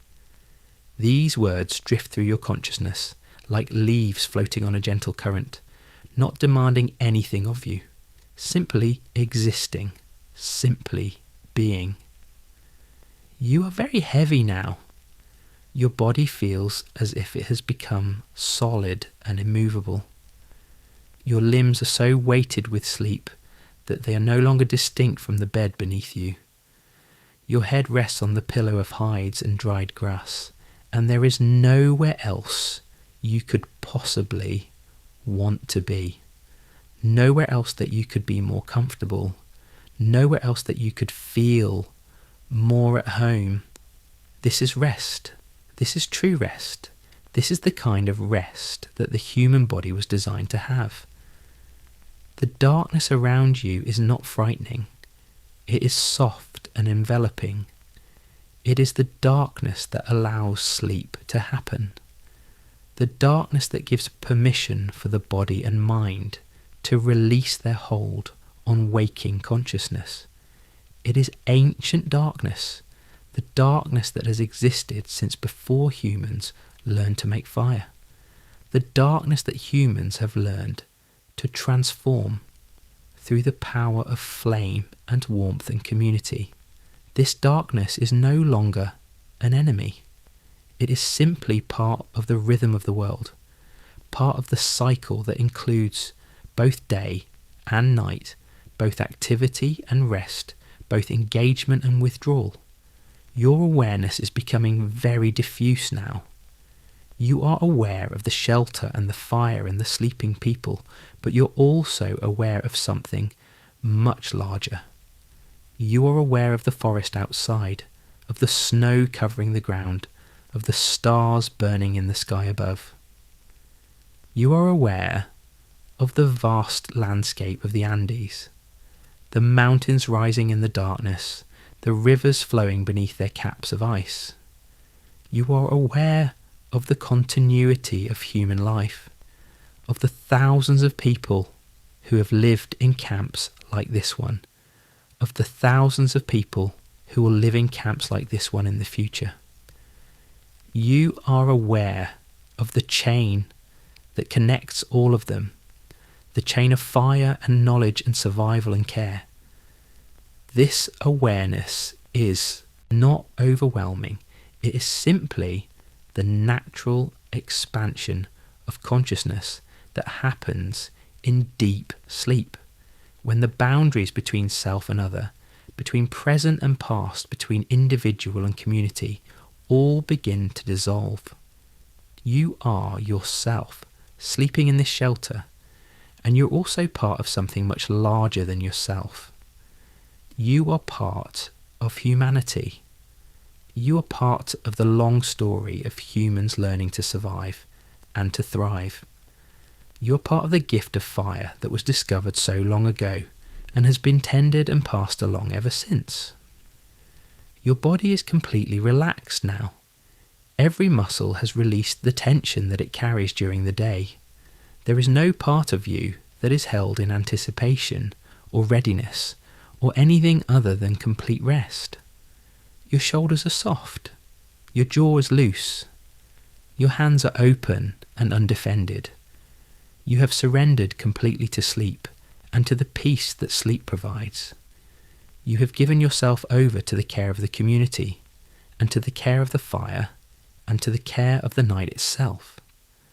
The fire continues its gentle burn outside the shelter, visible now only as a very faint glow, almost not visible at all to eyes that are open, but clearly perceptible to your sleeping awareness. The old man maintains his watch, his presence constant and reassuring. He will tend the fire through all the remaining hours of darkness. He will keep it alive. He will keep everyone safe. This is his role, and he performs it with the kind of dedication that comes from understanding its importance, from knowing that this work is sacred, that this work is what allows humans to survive in a world that is not designed for comfort, but for challenge. You are sinking deeper now, deeper into layers of sleep where individual consciousness becomes less distinct and more merged with the collective unconsciousness of all sleeping humans. In these depths, you are connected to everyone who has ever slept in a shelter, everyone who has ever been warmed by fire, everyone who has ever rested knowing that they were protected and cared for. You are connected to them all, and they are connected to you through the vast web of human experience and human need and human care. Your breathing has become so slow and so deep that you are barely breathing at all. Your heart is beating so gently that it is almost imperceptible. Your body has entered into the state of deepest rest, the state where the biological systems do their most intensive work of repair and restoration. You are healing from the exertion of the day. You are integrating the learning you have received. You are becoming more capable, more confident, more able to survive and to contribute to the survival of your community. The warmth is everywhere now, inside you and outside you, surrounding you completely. You are floating in warmth. You are held by warmth. You are becoming warmth. The boundary between your body temperature and the temperature of the shelter has disappeared. You are all one. Temperature now, one comfort level, one state of perfect rest and peace. Sleep is claiming you completely now, drawing you down into its depths with a gentleness that speaks of safety and security. There is no resistance, no struggle, no fighting against it. You are surrendering to it completely, gratefully, with the knowledge that this sleep is necessary and good and exactly what you need. In this sleep, you will be restored. In this sleep, you will integrate all that you have learned. In this sleep, you will become stronger and more capable and more truly part of the community that has welcomed you. The fire will burn through the night. The old man will tend it. The people will sleep safely. And you will rest deeply and completely and peacefully, knowing that you are part of something ancient and sacred and eternal. Knowing that the fire that warms you has been burning for countless generations. Knowing that you are part of the long chain of humans who have learned to tame fire and to use it to create safety and warmth and light in the midst of darkness. Sleep now. Sleep deeply. Sleep peacefully. Sleep in the knowledge that you are safe, that you are cared for, that you belong. Sleep in the warmth of the fire and the warmth of the community and the warmth of knowing that you are part of something much larger than yourself. Sleep and be restored. Sleep and be healed. Sleep and become part of the eternal story of fire and humans and survival and love. The fire glows softly outside. The night is deep and old and full of peace. The shelter is warm. The people are sleeping. And you are resting, truly resting, in a state of peace and safety that transcends any individual concern or worry or fear. This is rest. This is home. This is the gift of fire and community and the knowledge that humans have learned how to create warmth and light and safety in a world that is cold and dark and vast. Sleep in this knowledge. Sleep in this warmth. Sleep in this peace. Sleep.